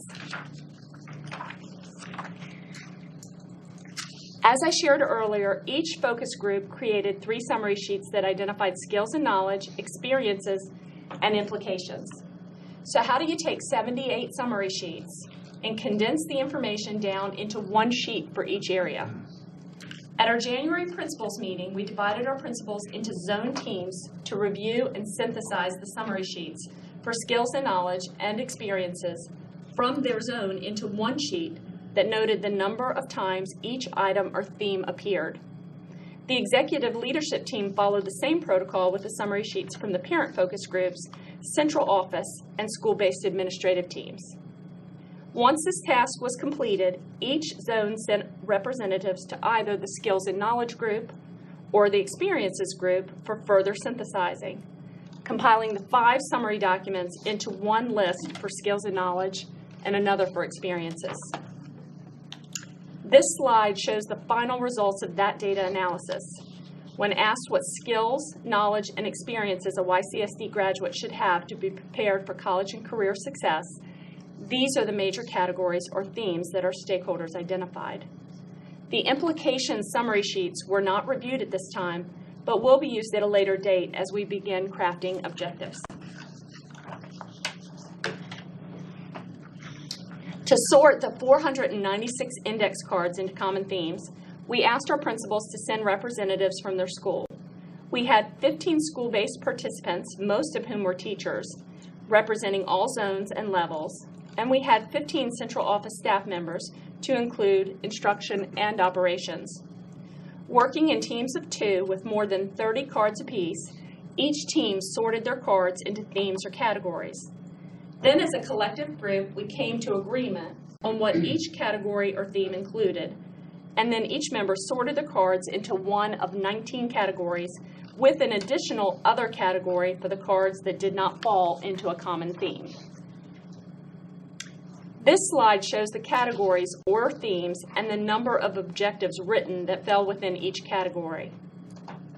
In the packet of information that was sent to you, you have a spreadsheet which shows each objective in the category it fell into. As you will notice, there are some sub-themes, and just as this was shown in the profile of a graduate, there's also some overlap of themes.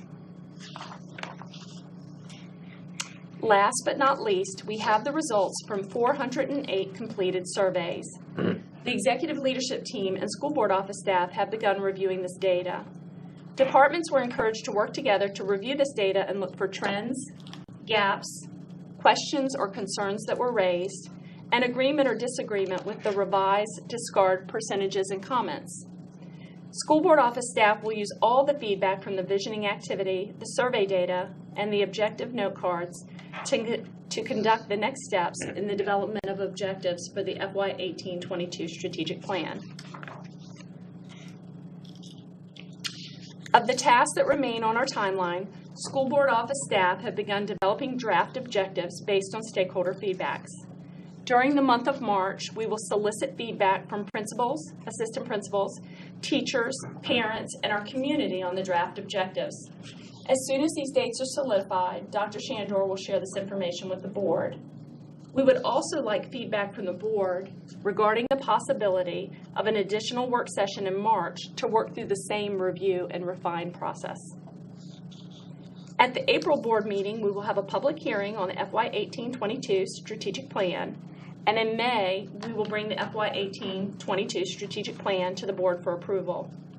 As a reminder, our strategic plan is a living document even after the board votes on it. As we have done with our current strategic plan, when needed, the board can make revisions. That concludes our presentation. At this time, we'd be happy to answer any questions you might have. Thank you. Questions? Is it possible as we move, I mean, there's a lot of data, y'all have done a fantastic job here. Is it possible that when we come to this, looking at final components of this thing, that we may find a need to adjust a goal, upward type change in something because of what's been gathered in the data, or even a belief particularly needs to go a different direction? So could it be possible we may be in need of, even though we said we were going to stick with our mission and our beliefs and our goals, but I mean, it could be a good possibility we may have to step back and say, well, we need to look at a development component there. Absolutely. I mean, it's the board's strategic plan. We could absolutely make those adjustments as we move forward. I worry that your groups of stakeholders were too hand-picked. And I wish that the families and all teachers, everyone had had the opportunity to participate in this. I have flashbacks of the 4x4 hybrid and how that was handled, and how many parents did not feel like that they were heard. So I'm very worried about that. I wish when you had the focus groups that you had also told us the dates, so we had been aware and we could have attended to actually hear what they were saying. As it affects the strategic plan, whether that is a goal or an objective. It's too late now, but I think for transparency, if you do this again, it would be wise to make sure that the entire community knows that this is what you're doing and that you are soliciting feedback. And I appreciate you sharing that. We, in one of Dr. George's letters, I believe in November, December, to the community and to the staff, we sent out that in a notice to them from him that said, if you're interested, so it went to everybody. And But we don't know really how many people read that. And that would have been good information to have had on the website. Sure. Or had the PTAs tell everyone at the individual schools and the administration. To leave that notification to be buried in a newsletter from the school board is risky. Okay. In the past, when we've gone to a retreat, and I guess this is more directed to you two, especially some of the huge components we did, we built our mission, beliefs, and goals. We brought in major feedback from the community. I mean, it was an opened. We had the community forums in Right, in the evening. Right. We didn't do this part of it We with did the not. community at all. No, the community was not involved in This is the development. first time we've gone into the community somewhat to bring some stakeholders into the weeds, I guess, of what we're trying to do. I think y'all did a fabulous job with this. I think that we haven't done this way before. I mean, that's what I'm saying in my mind, going, okay, we brought information in from all over the place when we did the major reset of our goals and mission and beliefs. So it's interesting to see how much data did come in, even from a small group of people. And I'm glad that y'all chose a slice so that everyone was represented. I'm glad you said it was only one PTA person, but special education, gifted, both military obviously brought into it, if possible. So that's good. Now, do we broaden that next time? I mean, I guess it'd be worth a discussion, but I didn't think we did did it that way before. Yeah. So My question, of the 4 parent groups, there were, how many, what's the total number of parents invited to come to a meeting? I believe it was 68, plus we had several parents that responded after Dr. George's email went out. We had several folks that responded, and they were invited to participate as well. 68 per school or 68 No, for the entire 68. county? Remember, it was 4 per school. So, if I may, yes, we had 68 participants invited. I think over 45 were able to attend. We did have to reschedule several of the sessions due to the snow. Looking back historically, when we did our evening community sessions, which we advertised through our website, through emails to parents, and through a phone call to parents, we averaged 2 participants per school, and that was after we also asked principals at that time to help gauge that. When we looked at our respondents that attended 5 years ago, the only people who showed were those that our staff had reached out to. Unfortunately, in my experience, in working with focus groups and all kinds of stakeholder feedback, strategic plans are such a broad topic.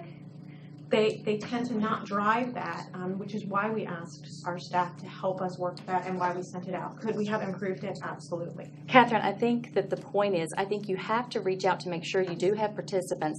But the point is, when you do not make it available to all parents, it looks like you are excluding them and you give the wrong perception to what we want to give. I absolutely agree that we could have sent a follow-up reminder to that initial email to parents so that we could have had that. But I do know that we had broader parent participation this year than we did 5 years ago. It's just the fact that you didn't let everyone know, except when it was buried in the newsletter from this board. That's the problem that I have with it, because it gives the perception that you're hand-picking people to say what you want them to say. Now, I don't believe that's true, but it gives that perception. Basically, it gives that perception or increases the perception because of the history with the 4x4. Right. Well, I take responsibility for all of this. So as superintendent, it's something we'll certainly evaluate. And the next time that we get to do a strategic plan, which will be in 22, we'll certainly involve all stakeholders, and we'll have more communication with the board during that time. I would advise that. I think that if we're going to, don't beat yourself up, y'all did a fabulous job with this. If this is what a direction, what Cindy's talking about, then we do the complete reset. We actually hit the button. We do like we did years ago, where we bring in the entire community, even though we had very poor turnout in some cases, but to gather information, to set our mission, beliefs, goals. And then we let the weeds begin to develop from there when it comes to the objectives to reaching those goals. If that's the way we as a board choose to do it, then I'm okay that way. I think the way y'all strategically went in and did this, I would find it very unfortunate that people would feel like we did something without trying to get feedback in an area that we never have gotten feedback from before. So I'm okay with how this was done, but I think that if there's misunderstandings or some possibility of a community member or to a segment of the community feeling like they're left out, then we just hit the reset button and just redo the whole thing. Well, I think what you have is, it's good to make sure you have a cross-section of stakeholders. But then what you have is then that person who attended goes back and says, oh, I was on this, I was at this forum. And another parent says, what forum? Well, I would have liked to have given information, but that parent didn't have the opportunity or the knowledge that this forum was taking place. And that's why we may want to go back to maybe the way we used to do it. And that is just a When it complete. came to stakeholders, I mean, what were the parameters? My understanding was you wanted certain groups of people participating because we knew we had certain we wanted some answers to some certain things and certain issues that we definitely want to cover. So I guess there's some strategy in that too, correct? When it comes to certain. Well, you wanted to make sure that we had representation of all of our various stakeholder Right. groups, and that we didn't have an inordinate representation. I'll give you an example. When we did the elementary literacy model, one of the things that we asked each of the schools was to identify certain subgroups, and then what we found out is because we asked them all to identify certain subgroups, we had an inordinate number. For example, gifted is less than 10% of our population, but we had 25% of that group. So we wanted to make sure that our representation closely matched the demographics of our division. From that standpoint, I mean, it's probably a wise thing to do to a certain extent, kind Yes. of. Like But I target do your hear what's being shared. Like I said, I mean, I Absolutely. think it's important to make sure you have that cross-section. But you've got to give everyone the opportunity, Absolutely. or they feel like they're left out, and I don't think that's the message we want to send. Right. Absolutely. So next steps brings us to your continued developing and refining, and then we as a board be looking at sitting down and kind of digesting. Yeah, and I think what we'd like to do is have some conversations with the board about sometime in March that would be outside of a regular work session, because there's extensive work to dive into. And as you can see, if you scroll through the 82 pages of feedback, there's a lot of information there that we'll want to dig into. So I don't know if we want to have that conversation now about setting dates, or if we want to coordinate that at another time as far as. Setting dates sooner the better, obviously. Right. So, but Point I want clarification on, if I may, and I've listened to all the comments. You sent out an invitation to 68 people. This is for the entire division. For 68 parents. 68 parents for the entire division. Yes, ma'am. How were those broken down to in 4 groups? Was it by locality, Bruton High, Tab, York, Grafton, or how? Every school was asked to identify 4 parent representatives, with the exception of YRA, since it's so small. Okay. It was asked to identify 2. And so. And then we gave them the parameters. But they were grouped according to zones, according to. No, not necessarily. Like, for example, when we had the different meetings, for the most part, they were that group from that zone. However, we opened the invitation for parents to go to other, because we had 1 at night, we had 2 in the afternoon, and we had 1 in the morning. So we allowed parents to opt to go to a different session. For example, our last session, I'm not sure if it was our last session, the session we had in the York zone, which was in the evening, we had parent representatives at that meeting that were from all 4 zones. So where I'm going with this then, of the 4 groups, 68 people were identified or specifically invited. Yes. Of that 68, how many actually showed up at one of the 4 forums? I think 45. Just over 45. And part of it was the snow that folks couldn't. Where I would like a breakdown. You know, you gave categories of people and why. So if you look at those categories and you start looking at your 4 meetings, did you meet all categories in all 4 meetings? That's what I'm looking at to break, and you can give it to us later, but I kind of want you to break it down, demographics. Who showed up in each of the 4, and did you meet the criteria you were looking for in the beginning? We would have to ask the schools to provide that information, because when they came to us, we did not say, we know what school they came from, but we don't necessarily know whether they had a child that was gifted, or whether they had a student with a disability. We didn't ask them which piece but the schools could share that information. Correct. We can certainly Even research as far that, as but I can say diversity in your 4 groups. Can't even say the word right now, as we were with the groups. Anecdotally. Yeah, I had that problem right there. I do know that we had individuals identify themselves as they shared their stories. Yes. Okay. We definitely had representatives from each of the groups we were targeting that we wanted to make sure they had a voice at the table. So yes, I can share that, but we can get more specifics as to that breakdown of the Yeah, you had a target, you didn't get your target, so where are we in all of this? Okay. It's where. Absolutely, we can look at that. Okay, anything else? good job. Thank you. a lot of information to continue to digest. And I think we can follow up with the board. I'll have Ms. Ford contact board members this week as far as, try to coordinate calendars and dates for March. Dr. Shando, we have a presentation on the FY18 operating budget. Yep. Let me get 1 second to make sure you have the presentation pulled up.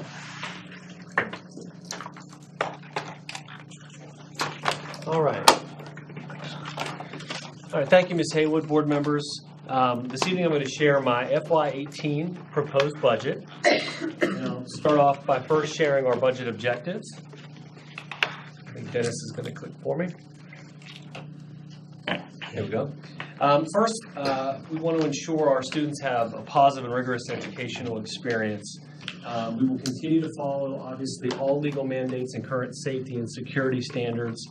And, compensation, obviously, is incredibly important to our success for our staff members. Recruitment and retention. This greatly impacts our ability to recruit and keep high performers. Finally, family and community engagement not only involves actively engaging our public in current activities, but this involves attracting families and businesses to York County. So the first step in the process is to work closely with our staff members at many levels of the school division to evaluate the use of our dollars. And this involves a thorough review of major budget categories in instruction, operations, and human resources. So the next two slides are going to reveal the results of this work. Actually, you can go back one slide, Dennis. I'm sorry. So we've talked a little bit about this at the last work session. You can see that we've identified over $500,000 in budget reductions for attrition. The next two items there for textbook replacement and bus replacement, if you'll recall, for last year's budget, those were one-time costs we put in the budget, and we're looking at reducing that for this coming year. We're reducing 2 teacher positions, 2 FTEs for budgeted enrollment reduction, and you'll see later that that's budgeted 50 less students from the previous year.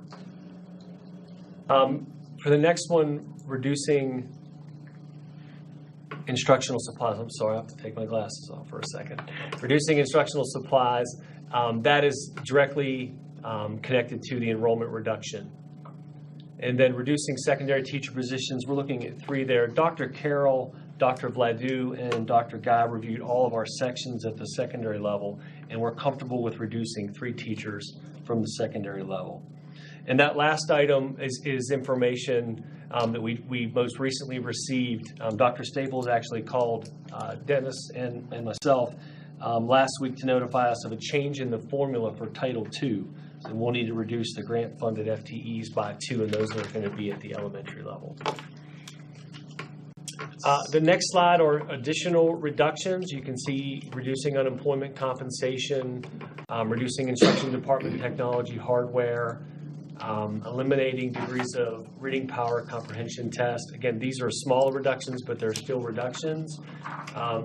Reducing instructional department guidance contractual services, and then maintenance department materials and supplies will be reduced as well. We're looking at focusing on clearly needed projects to complete and nothing beyond that. You'll also see there reducing vehicle fuel budget by $50,000. So after both of those pages, you'll see a total budget reductions of a little over $1 million. May I ask a question? Sure. I know we talked about this before, but something just hit me. Mark, you remember when we had to improve guidance, remember? And we look at the guidance contractual services based on, and the improvement we saw had to do with guidance was before your time. So I go to some of the other senior staff to say, we were having problems with guidance. We took a time and beefed it up to make it work. Yeah, and to cut this down, is that going to? Well, and this $2,000 is actually not going to impact the guidance counselors at the schools. This is, if I'm correct, is references testing materials, correct? It's a line item for testing materials that are no longer purchased for guidance. Okay. So, and it's a school board office budget. It's not a school allocation. Okay.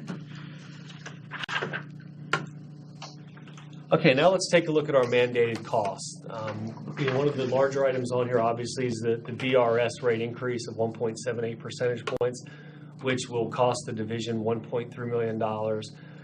I've shared information earlier about our uptick in numbers of special education students. Dennis talked about that a little bit as well over the last several years. So we're looking at adding 3 FTEs for teachers and then 4 for paraeducators for special ed. Just the same, our limited English proficiency teachers, we're adding 3 there. Those student numbers continue to rise, and they've risen significantly through the years, as well as we've moved from tutors to teachers as far as in service delivery for those students. Child Services Act placement, you can see that item there for $213,000. That specifically refers to students that we place outside the division in placements such as Rivermont or Newport Academy.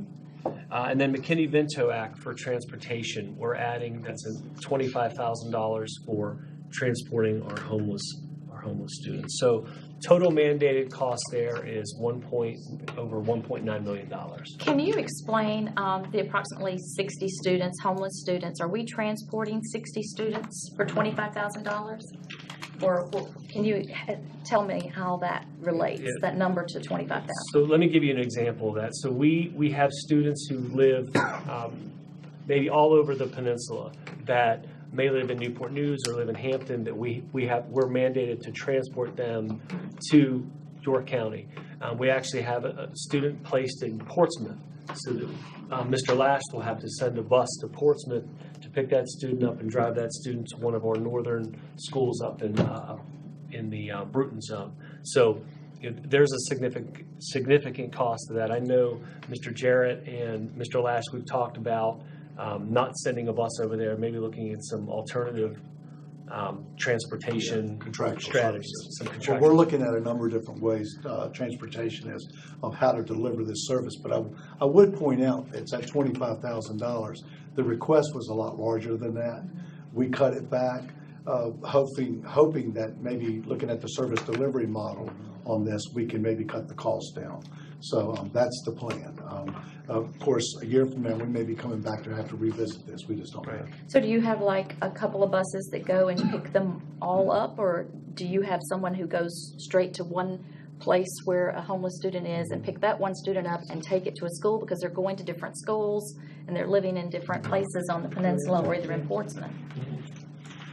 Currently, what we're doing is we're trying to put as many kids on the preferred method of transportation, which is a yellow school bus. So we're currently utilizing buses that have a block of time that can, say, run over to Denby and pick up a child and bring them to York. But we've gotten to the point now, we have so many students, and logistically speaking, it's really hurting us, especially with the shortage of drivers and the number of people out sick, that we're having to look at resorting to hiring a car service to do this. And a number of school divisions are doing this. Everybody Southside, Hampton, they're doing it. And they charge you a one-way fee depending on what zone they go through. So it can be pretty pricey. For instance, the child, or say if a student lived in a county and ran through 3 zones to get to York County, we've worked it out with the other schools, surrounding school divisions, to do as much transportation in-house, whether we transport them to or from school and the other division to or from school, to contain costs for both divisions. But lots of times our schedules don't necessarily match.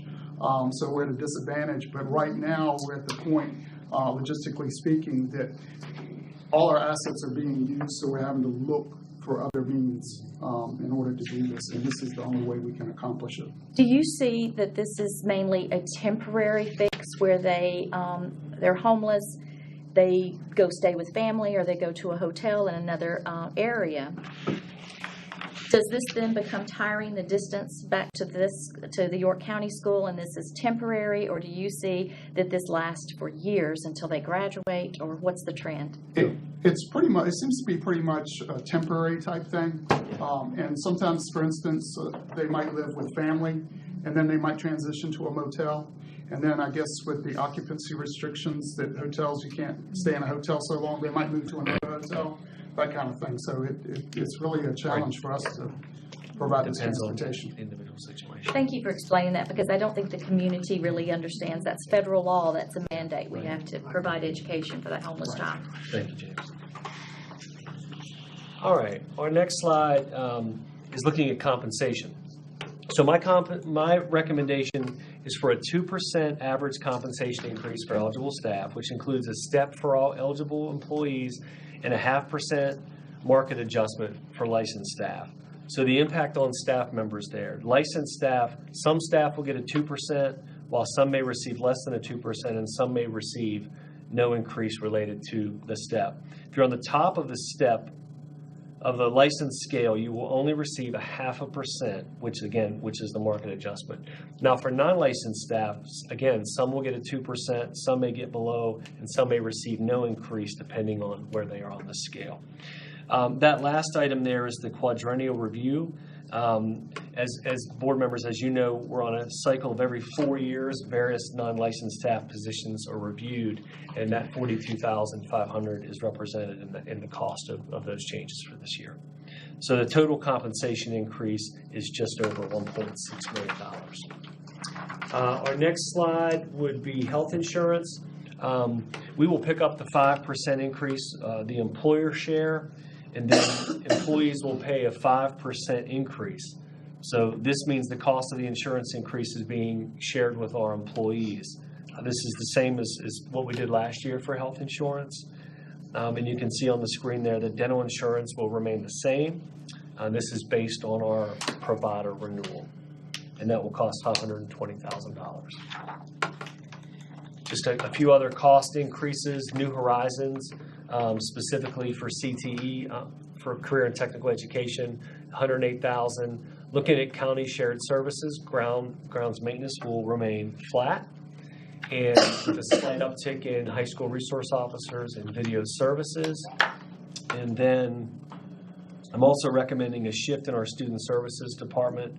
With the growth in special education numbers and special education teachers allocated the last few years, we're going to restructure a position in the special ed department, moving the transition resource teacher position to a coordinator of student services.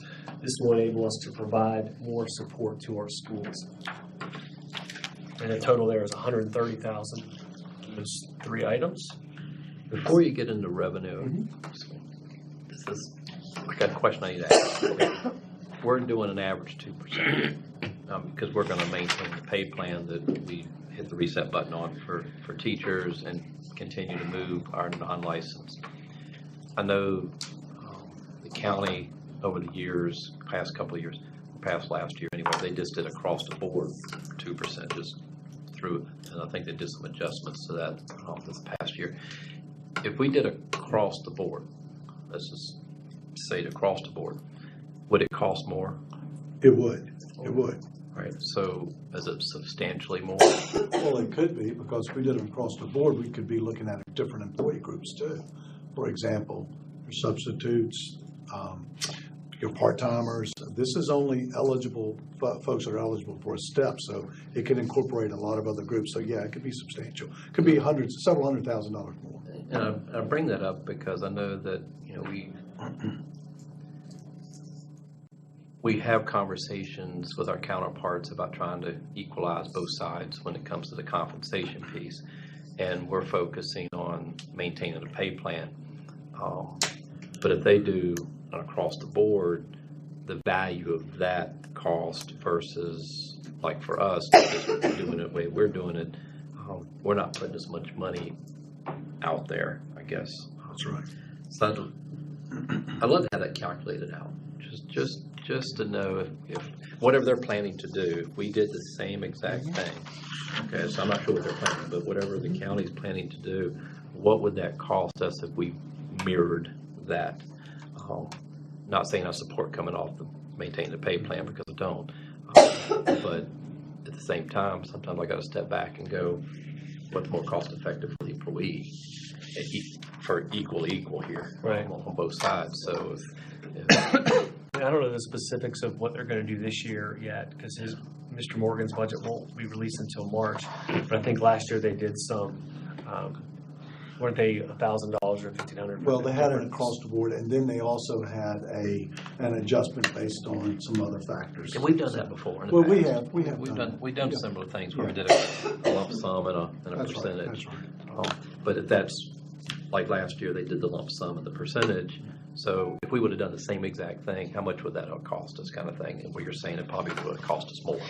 So this year, if they're doing something similar, or if they're going to do just across the board type thing, Because it's not apples to apples, because they could say, well, we're giving a 2% pay raise, but they're giving a 2% pay raise to every single employee. right. Whereas we're saying, well, that step increase could be a 2%, but the folks at the highest level are not receiving that. Exactly. Correct, that's right. I'd just like that clarified. Sure, we'll send that in Friday notes. I believe I'm on revenue. Catch back up. All right, the revenue is based on the governor's proposed budget. So we're looking at an increase of over 1.9 million there. And again, this is 50 students less than budgeted in FY17. So that's those two reductions earlier in the budget that you saw for 18. Under federal, sorry, I didn't know what that was. Under federal, so this excludes federal grants, which are our Title I, which is a federal grant, and then 6B, which is our federal special ed grant. So you're looking at the DoD grant. They're based on FY16 actual payment. We're looking at an increase of $95,000. So my recommendation will include an increase in the county contribution of a little over $1.3 million. And then also, I need to state there, the county administrator has indicated his number for us at this point is $500,000. He also has indicated that he may be able to do more there. So my request will be 1.3. Right now, Mr. Morgan has indicated to us that we're going to receive, possibly receive 500,000 there, and he may be able to do a little more. Finally, that last line, my recommendation is that we decrease our reliance on the Revenue Stabilization Fund by $300,000. If you recall, last year we utilized $900,000. The goal this year would be to $600,000, so there's a reduction of $300,000 there. So total revenue increase there of just over $3 million. All right, so the slide that you see up there is basically just a summary of the different information that I've provided. It's important to note there that the total revenue increase and the expenditure increase balance out. So that's pretty much the intent of the summary slide. The next slide just puts the totals out there. FY18 superintendent proposed is $134.8 million. FY17, as you can see, was $131.5 million. So that's an increase of 2.5%, which is pretty consistent with previous years. The one thing that I will say is that I feel like we've developed a responsible and reasonable budget that will assist us in meeting our goals as we move forward to work with the school division. I do have, sorry, the crossover that occurred, Dennis, is there any variable differences between House and Senate versions and the governor's proposed budget? Yeah, there's a little bit of a swing. The House budget, and I don't have exact information. All I have is the documents that the House Appropriations Committee put out and the Senate Finance Committee put out. Okay, so it doesn't give me the specifics, but they do have some, I guess you might say, some information in there that you can extrapolate the data from. And it looks like on the House proposal, it would be roughly about $100,000 more than what the governor's proposed. But they're not proposing any salary increase. They took out the 1.5% bonus, okay, that the governor put in. So we could take that $100,000 and put it wherever we wanted to at that point. So if that is what is ultimately approved, we would end up with $100,000 more. On the Senate side, it's actually a reduction. I haven't seen this happen too often, but it's about a $40,000 reduction from what the governor's proposed. But they did include a 2% increase. Now, that sounds good, but wait, but wait, there's more. And the more part of this is you can use this year's pay increase to meet that requirement. So in other words, you gave a 2% this year. So we could, if they, with the 2% that the Senate provided in their $40,000 overall reduction, you could actually use this year's pay salary to meet that, so you would have to give a 2%, which kind of defeats the whole purpose of any kind of a pay increase for staff. So I guess the bottom line is, Not gonna go up. I'm not really particularly excited about either proposal at this point. In fact, I'm hoping maybe something's going to shake out of the conference committee that might make this a little better for us. But at this point, it's not much of a swing at all for us. That's what didn't want to hear. Yeah. All right, then the next few slides, I want to provide some additional background information for the board and the community regarding the local contribution to the schools. So you'll take a look at this chart. This data has been provided to us from the Virginia Department of Education, and you can see there at the bottom there, the FY16 is the most recent data that's available. This shows the required local effort, which is the RLE, compared to the actual local expenditures, the ALE. This is the state's measure of how much each locality pays beyond what is required by the standards of quality. So that can sound confusing, but I wanted to share some information with you. So if you look in the second column there where it says percentage of FY15 ALE above RLE, so for the FY15 year, if you scroll down to where we are, York, we were at 75.82%. And you can see we were, and all of the divisions on here are in our region. So we were at 75.82%. So just a couple things to look at. We were third from the bottom in the region. And if you look over to the last column that's on their FY state rank, we were ranked 68th in the state. So to put that in perspective, there's 134 school divisions in the state, and we were ranked 68th. So we were about right in the middle there. The state average for actual local expenditure for FY15, as you can see on the slide, was 97.42. In York County, the school division was funded at 75.82, which means the school division is being funded below the state average using the RLE, ALE comparison measurement. So I want to go to this next slide, which shows you some updated information. So this chart is similar except for the updated FY16 percentages. You can see on this chart that we're no longer third from the bottom. We're actually last in the region on this chart.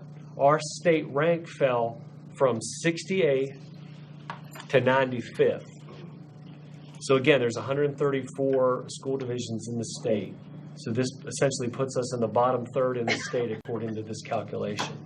Our percentage went from 75.82 to 55.88%. That's almost a 20-point decrease. So again, the state average for the actual local expenditure in FY16 was 82.52%, and the York County School Division was funded at 55.88%. So those two, any questions about those two charts? Have you shared this information with the county administrator and the supervisors? Yeah, I haven't shared it with the supervisors as of yet, but Mr. Morgan and I have had some brief conversations. We've had some brief conversations about the RLE and ALE, specifically how it pertains to Poquoson and West Point. We had some conversations as we meet every other Thursday, as you know.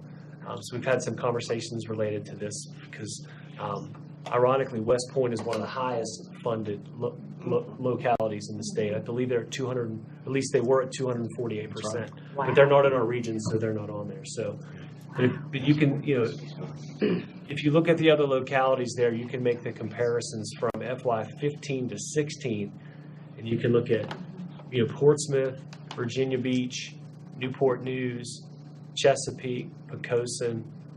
Those first five divisions have all had some increases in the percentage. Are we taking any guesses yet on the LCI reset for next year? No, I'm hoping I hope Northern Virginia continues to have a rebound. That will help us if they do, and I think all indications are that real estate values have gone up. So, yeah, I think so. We had talked about a revenue sharing formula and exploring that again. Where is the status of that? And do we know if any of these other localities have something similar? I believe Hampton has it, or at least they did. I know they had a revenue. Hampton has one, Virginia Beach has one.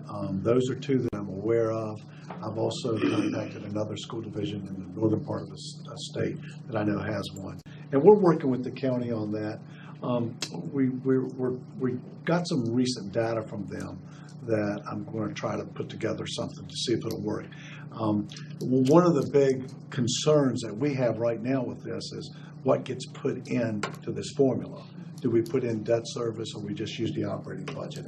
And that's a major concern that we have to work through before we can really get into the nuts and bolts of this. And we've had some positive conversations with county staff, and they seem to be recognizing the concerns that we have with this. So it's a continuing process, and so we'll keep you up to date as that goes.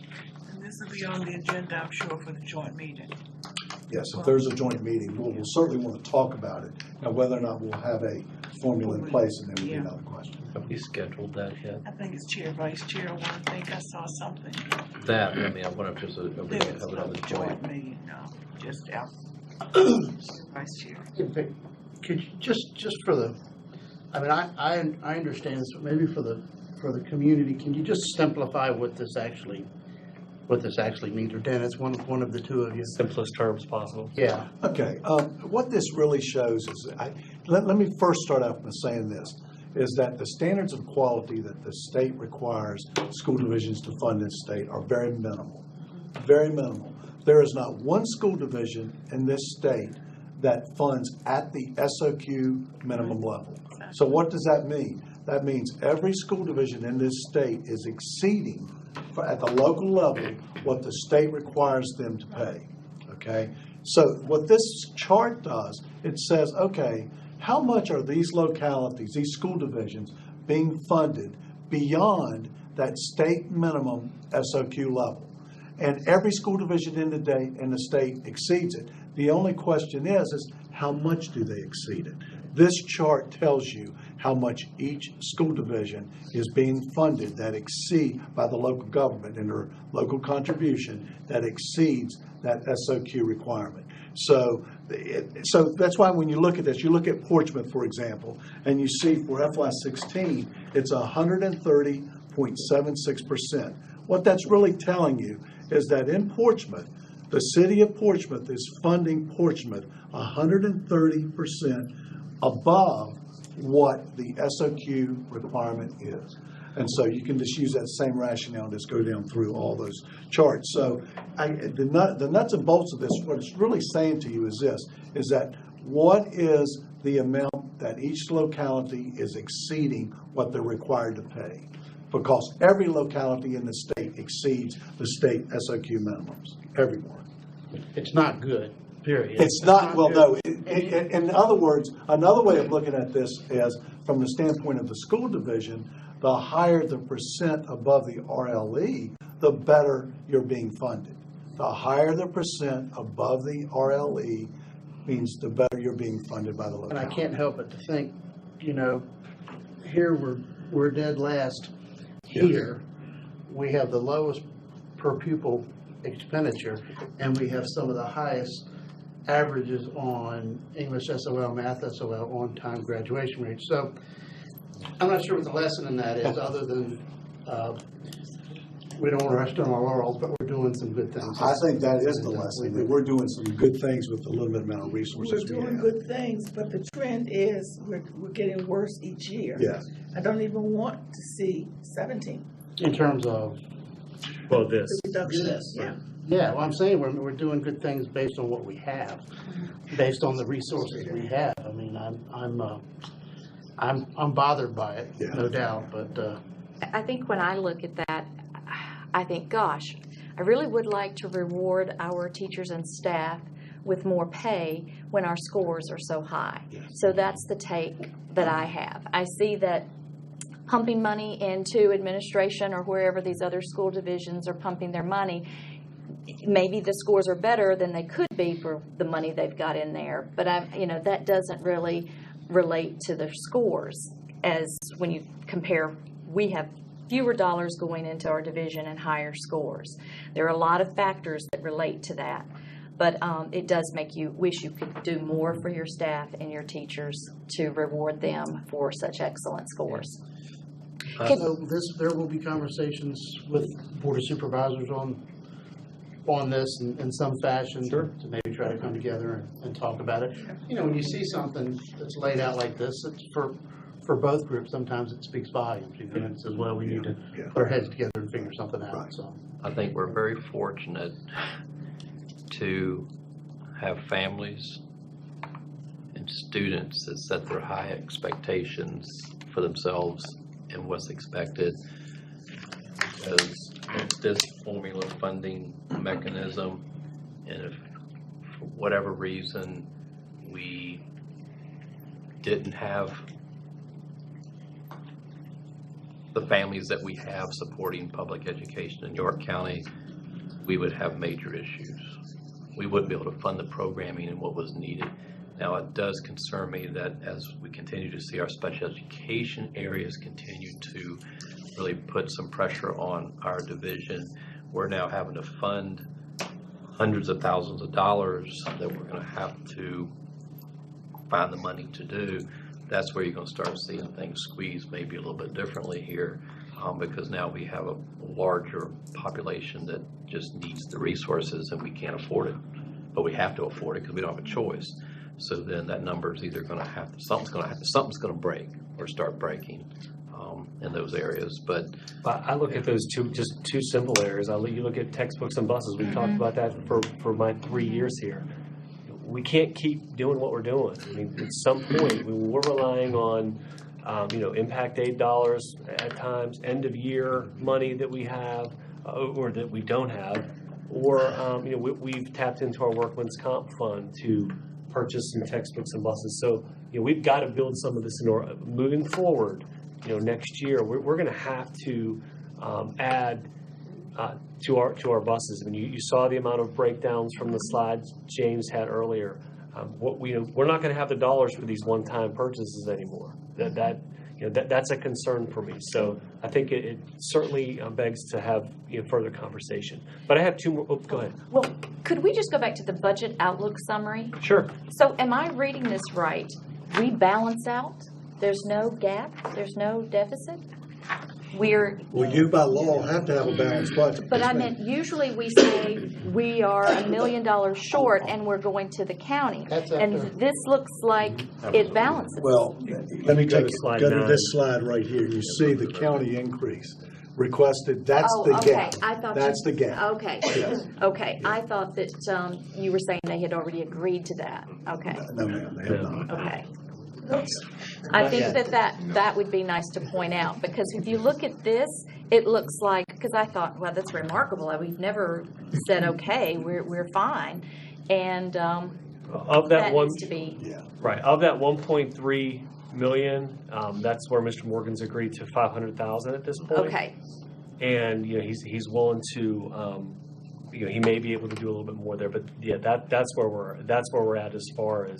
And again, his budget hasn't been released and it won't be released for another month. And the bottom line is, if he doesn't meet our request, then we're going to be coming back and removing some things from. Right, but by the slide, it looks like that you were set and that you, because you guys have been having meetings that the rest of us are not really aware of exactly what's being said. So I didn't know if he had come to the table with that. Now 500,000, so there's still a deficit of under $1 million, which is, it's nice to be able to at least have that below $1 million when you go to the table asking for more money. I think that when we find out what their compensation package is and we compare the apples to ours to see what would happen if we hit the recalculation button on that, if we did something similar. And then another piece here, I think earlier than later, you may want to bring us a list of recommendations, whether they're programs, or whatever the expenditure reductions would be, what we're going to have to choose from. I think I'd like to have that out earlier than waiting because I think the community might need to know that we may be looking at programs, we maybe have to evaluate other things that we may have to go after big ticket items for to make up a difference of $600,000, $700,000, $800,000. So just something to think about maybe, because we know if we end up having to revisit this, obviously we probably will, then Where do we start? I don't want to This will touch. be like it is every year. I mean, it's the same Yeah. thing. This is no different than what we experience. This is the way we go about it. And we know we've got a deficit and we go to the table when we need to do it and start talking about it. I would hate to touch compensation because one thing that hasn't been mentioned, because we know we don't have the funding for it, is that we're still missing 4 restored steps. well, I think compensation, if we find the recalculation is more than what we put in here, then we increase our compensation. Now we're requesting more money just to do what they're doing, and then where do we go to cut? Well, unfortunately, I think the community needs to know we may be at that point where programs have to be evaluated, or program of studies, can we offer everything we do? You hate to get into that situation, but 55%, I mean. Slide 10 is very telling. It's a good slide because it says it right there. Mandated expenditure increases $1.926 million. Mandated cost right there. I mean, I think this is a very good slide. Kind of shows where we are. I would just add the deficit so you can see. Okay. I had 2 more slides. Okay. Sorry. This slide Dennis actually went through a little bit earlier as well, but this was the per pupil expenditure slide. Dr. George, you mentioned this slide earlier. We're actually, I guess the data, the most recent data that the DOE puts out or has out is from FY15. So from that point, you can see that we're next to last in our comparator group. And this comparator, we use these divisions in our comparator group because we also compare them with our license pay plan. This next slide is information regarding the county contribution for the previous 2 fiscal years. You can see the increases in the county and the general fund on the top line there. So under FY16, that $950,000 and the $2.1 million for FY17, those are increases to the county's general fund budget. The next line is the change in contribution to the school operating fund. So this is what we've received from the county. So that we've received, of the $950,000 in FY16, the school division received $361,000. And of the $2.1 million, the schools received an additional $365,000.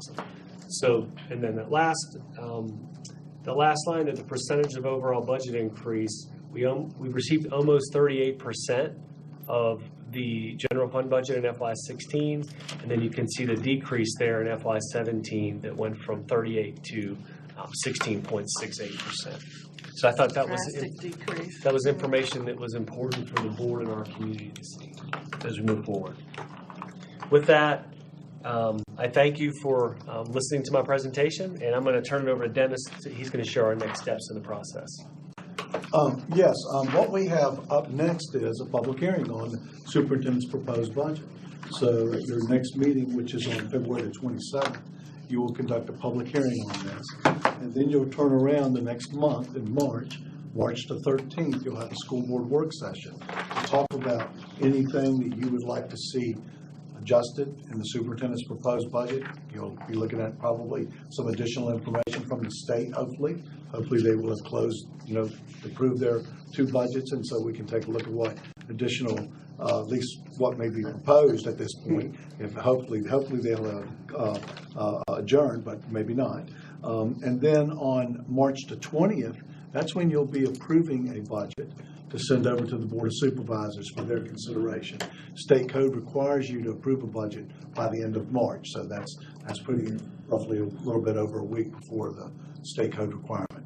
And so then after that, you wait and you talk to the Board of Supervisors and answer any problems or questions they have.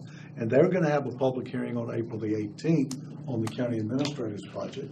And then on May 2nd, they will be approving their budget. So the reason I'm giving you those dates is really because you've got a long way to go yet. you've got May 2nd before you really are going to know how much of your budget is going to be funded, at least as far as the local contribution goes. And once you have that number, if it's different from what you requested, you've got to go back to the drawing board. You have more, we'll have an additional 1 or 2 work sessions to then refine our budget to meet those dollars, and then you'll ultimately approve a budget. Most likely, it's going to be in the middle to late May timeframe before you would approve a budget in its entirety, and you'll be off and running at that point. So we have a lot of fun ahead of us. You do. This is really the first. I mean, you've been working on this for quite a while, and staff has been working on it really since the November timeframe. But you've got a long way to go yet, and this is one of the more important parts of the process too, because this is where the community gets involved, and we want to encourage the community to get involved in our budget process. And in order to do that, the full detail of it will be posted online on Wednesday of this week. Okay, we'll have the printed copies in the libraries, in the public libraries, probably on Wednesday or Thursday of this week. So the information will be out there, the complete budget document. So we encourage the public to go in, take a look at that, look at these presentations. They'll be posted online, and provide us any feedback that they would like to do.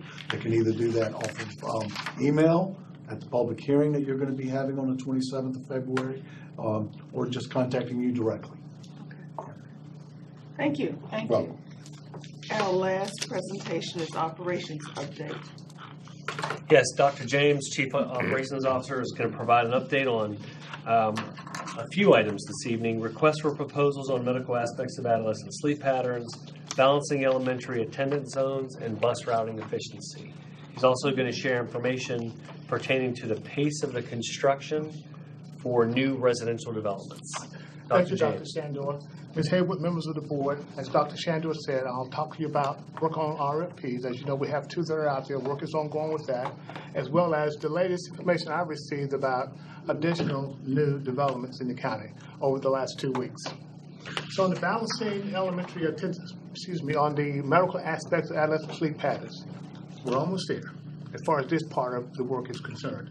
The consultant shall have a final report to me this week, and that report should contain information in layman's terms about adolescent sleep patterns, and then popular recommendation for the school division.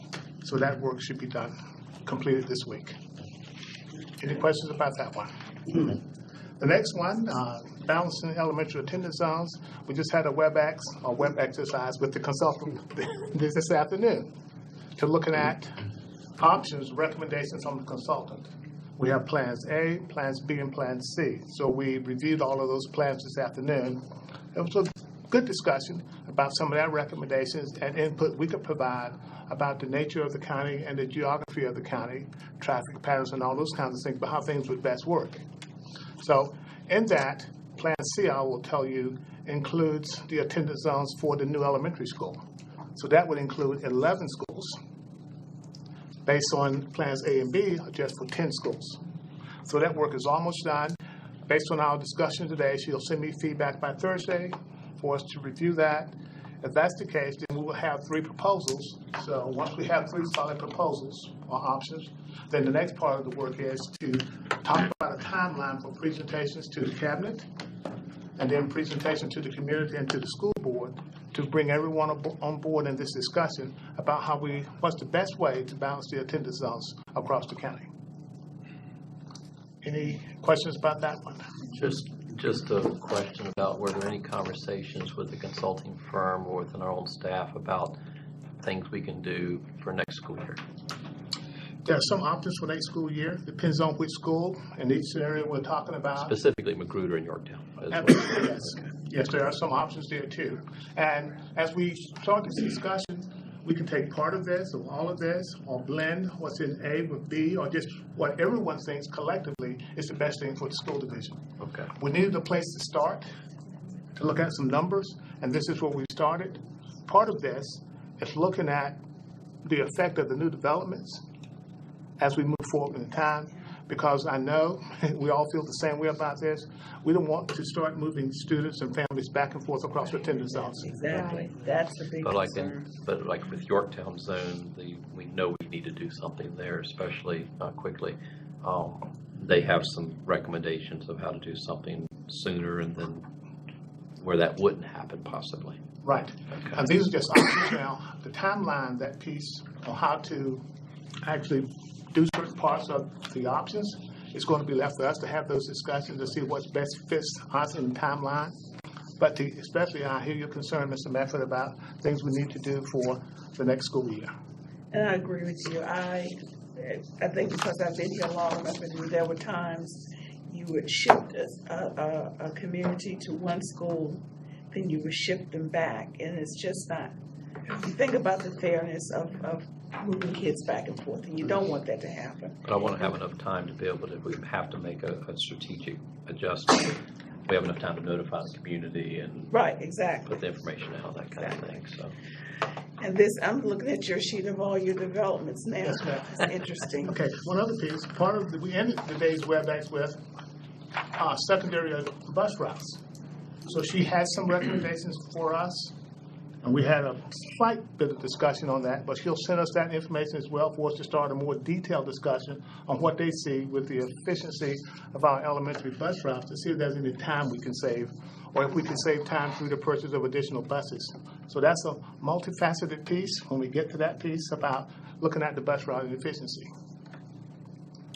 And the next part, Ms. Haywood, you talked about is about the elementary attendance zones. So it's really quite involved as you look at this. Many of these we have talked about. In previous discussions, I shared with you what the enrollment looks like for elementary school, and I'm referring to projected enrollment. I thought this time I would include the projections for middle schools and also for high schools, because a lot of this is going to affect our planning for the CIP, especially when you look at Queens Lake Middle School.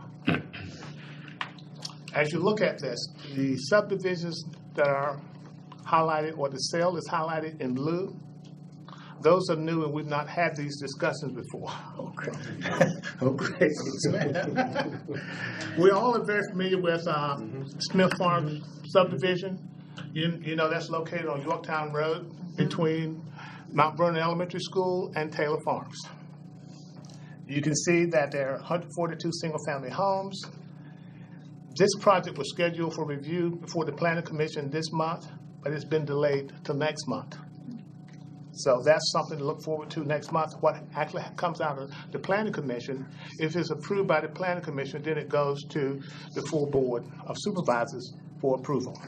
When does VDOT get involved with some of this? That Smith project, I mean, you got a curve on that road. That's a horrible area right there to enter.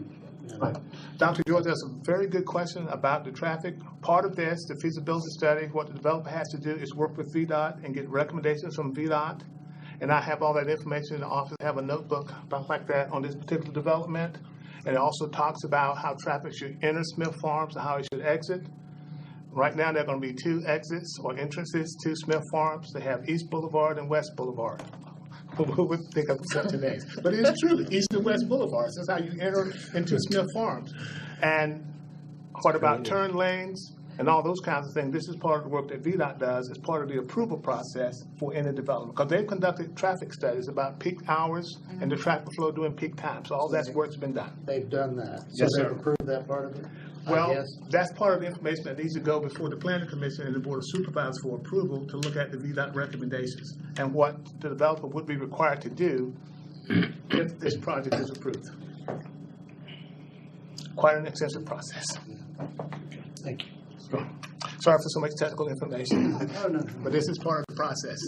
The next one, Huntsville, that's a relatively small development in Silver Lake. They're both in the York Elementary zone. But collectively, when you add those 2 in with all the others, you can see we're looking at perhaps 113 more elementary students. And this takes the Crescent out of the formula. So anyway, that's a That's a new one that we're gonna have to be concerned about. Ms. Haywood, good news for you. In the Waller Mill Zone, Arbordale, I haven't received any documentation, this is just a discussion I had with Tim Cross, the county planner, and he said it's okay to share the information because the information is coming. Arbordale, this is just off of Moortown Road, near Centerra. Many of you may have been in the Centerra complex there in Williamsburg. There's a circular drive. The one on the east end of that drive is Boulevard Boulevard, there by the shopping center. Mm-hmm. That's where those single-family homes would go. Across the street. Across the street. Okay. Yes, ma'am. Lightfoot Apartments. Many of us remember the old days of how to get into the Priory off Lightfoot Road, where Old Moortown Road intersects with Lightfoot Road. You know, there's a commercial area with some shops along that road. But right at the corner at the intersection there is where these apartments are now planned to go. Is that across from the range? Is there a batting range or something? Something is in there, yes, ma'am. So that's what Moortown Road hits. Old Moortown Road. Old, yeah. Old Moortown Road and Lightfoot Road. Right. There's some single-family homes there now. Yes. On that Yes. property. I think some of them are Okay. would have to be raised and demolished Right. for this development to take place. Another one, of course, in the reserves. We've talked much about the reserves. Many of us know on Moortown Road, there's the high-rise apartment complexes that's age restricted. And so recently, the application went to the Planning Commission and the Board of Supervisors to change the age restriction on the entire piece of the property. So with that done, they have built the single-family homes. They're built out. We have students from there now. They're beginning to work on the condominiums. I think they have 3 or 4 done at this point in time. But between the senior apartments or the age-restricted apartments and the townhomes would be the reserve apartments. That's 198 apartments in there. The reason I made the comment about moving forward, if you look at that, that gives us 209 more students for Waller Mill. Now, we look at the dates. I have a lot of information here about the dates. These are tentative or estimated dates. All depends on the pace of construction. When I talk to some of the real estate agents and the developers, they tell me that some of the plans may be to build and sell 50 homes a year.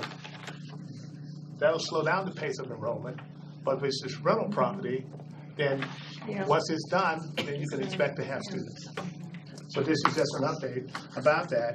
Collectively, when you look at what's in the Magruder zone and what's in the Waller Mill zone for Queens Lake Middle School, you can quickly see there's 100 for the Magruder zone, so to speak, and then there's 112, I think. Let's talk about this one.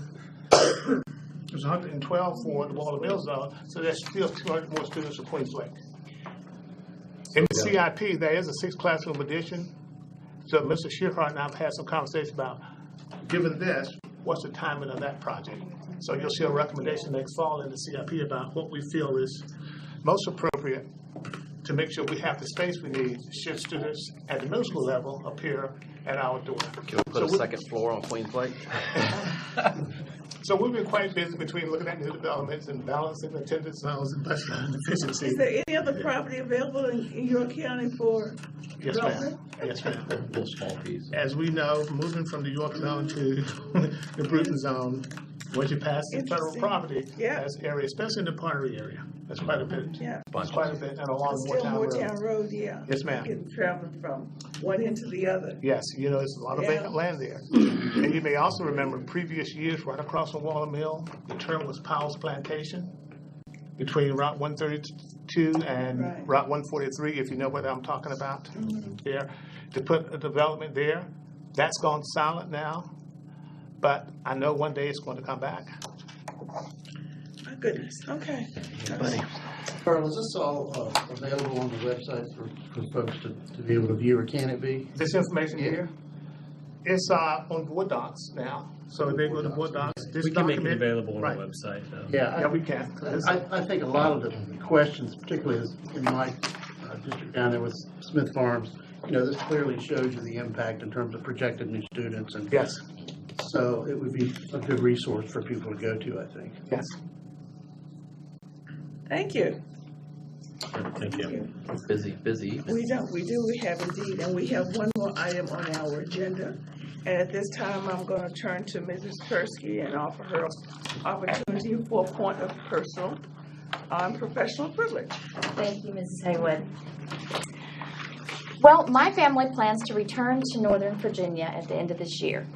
And so that means that I will be stepping down from the school board after a special election is held in November and those votes are certified.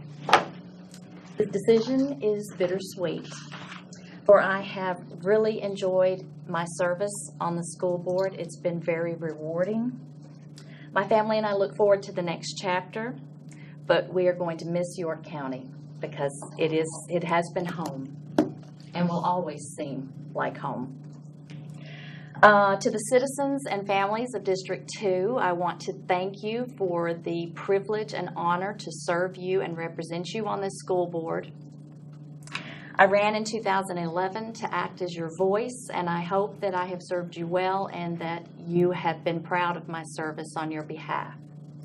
This is your seat, not mine, and I hope many of you will consider a run for the school board in District 2.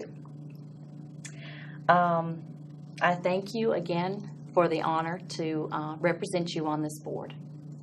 And to staff and my colleagues on the board, I'm not gone yet.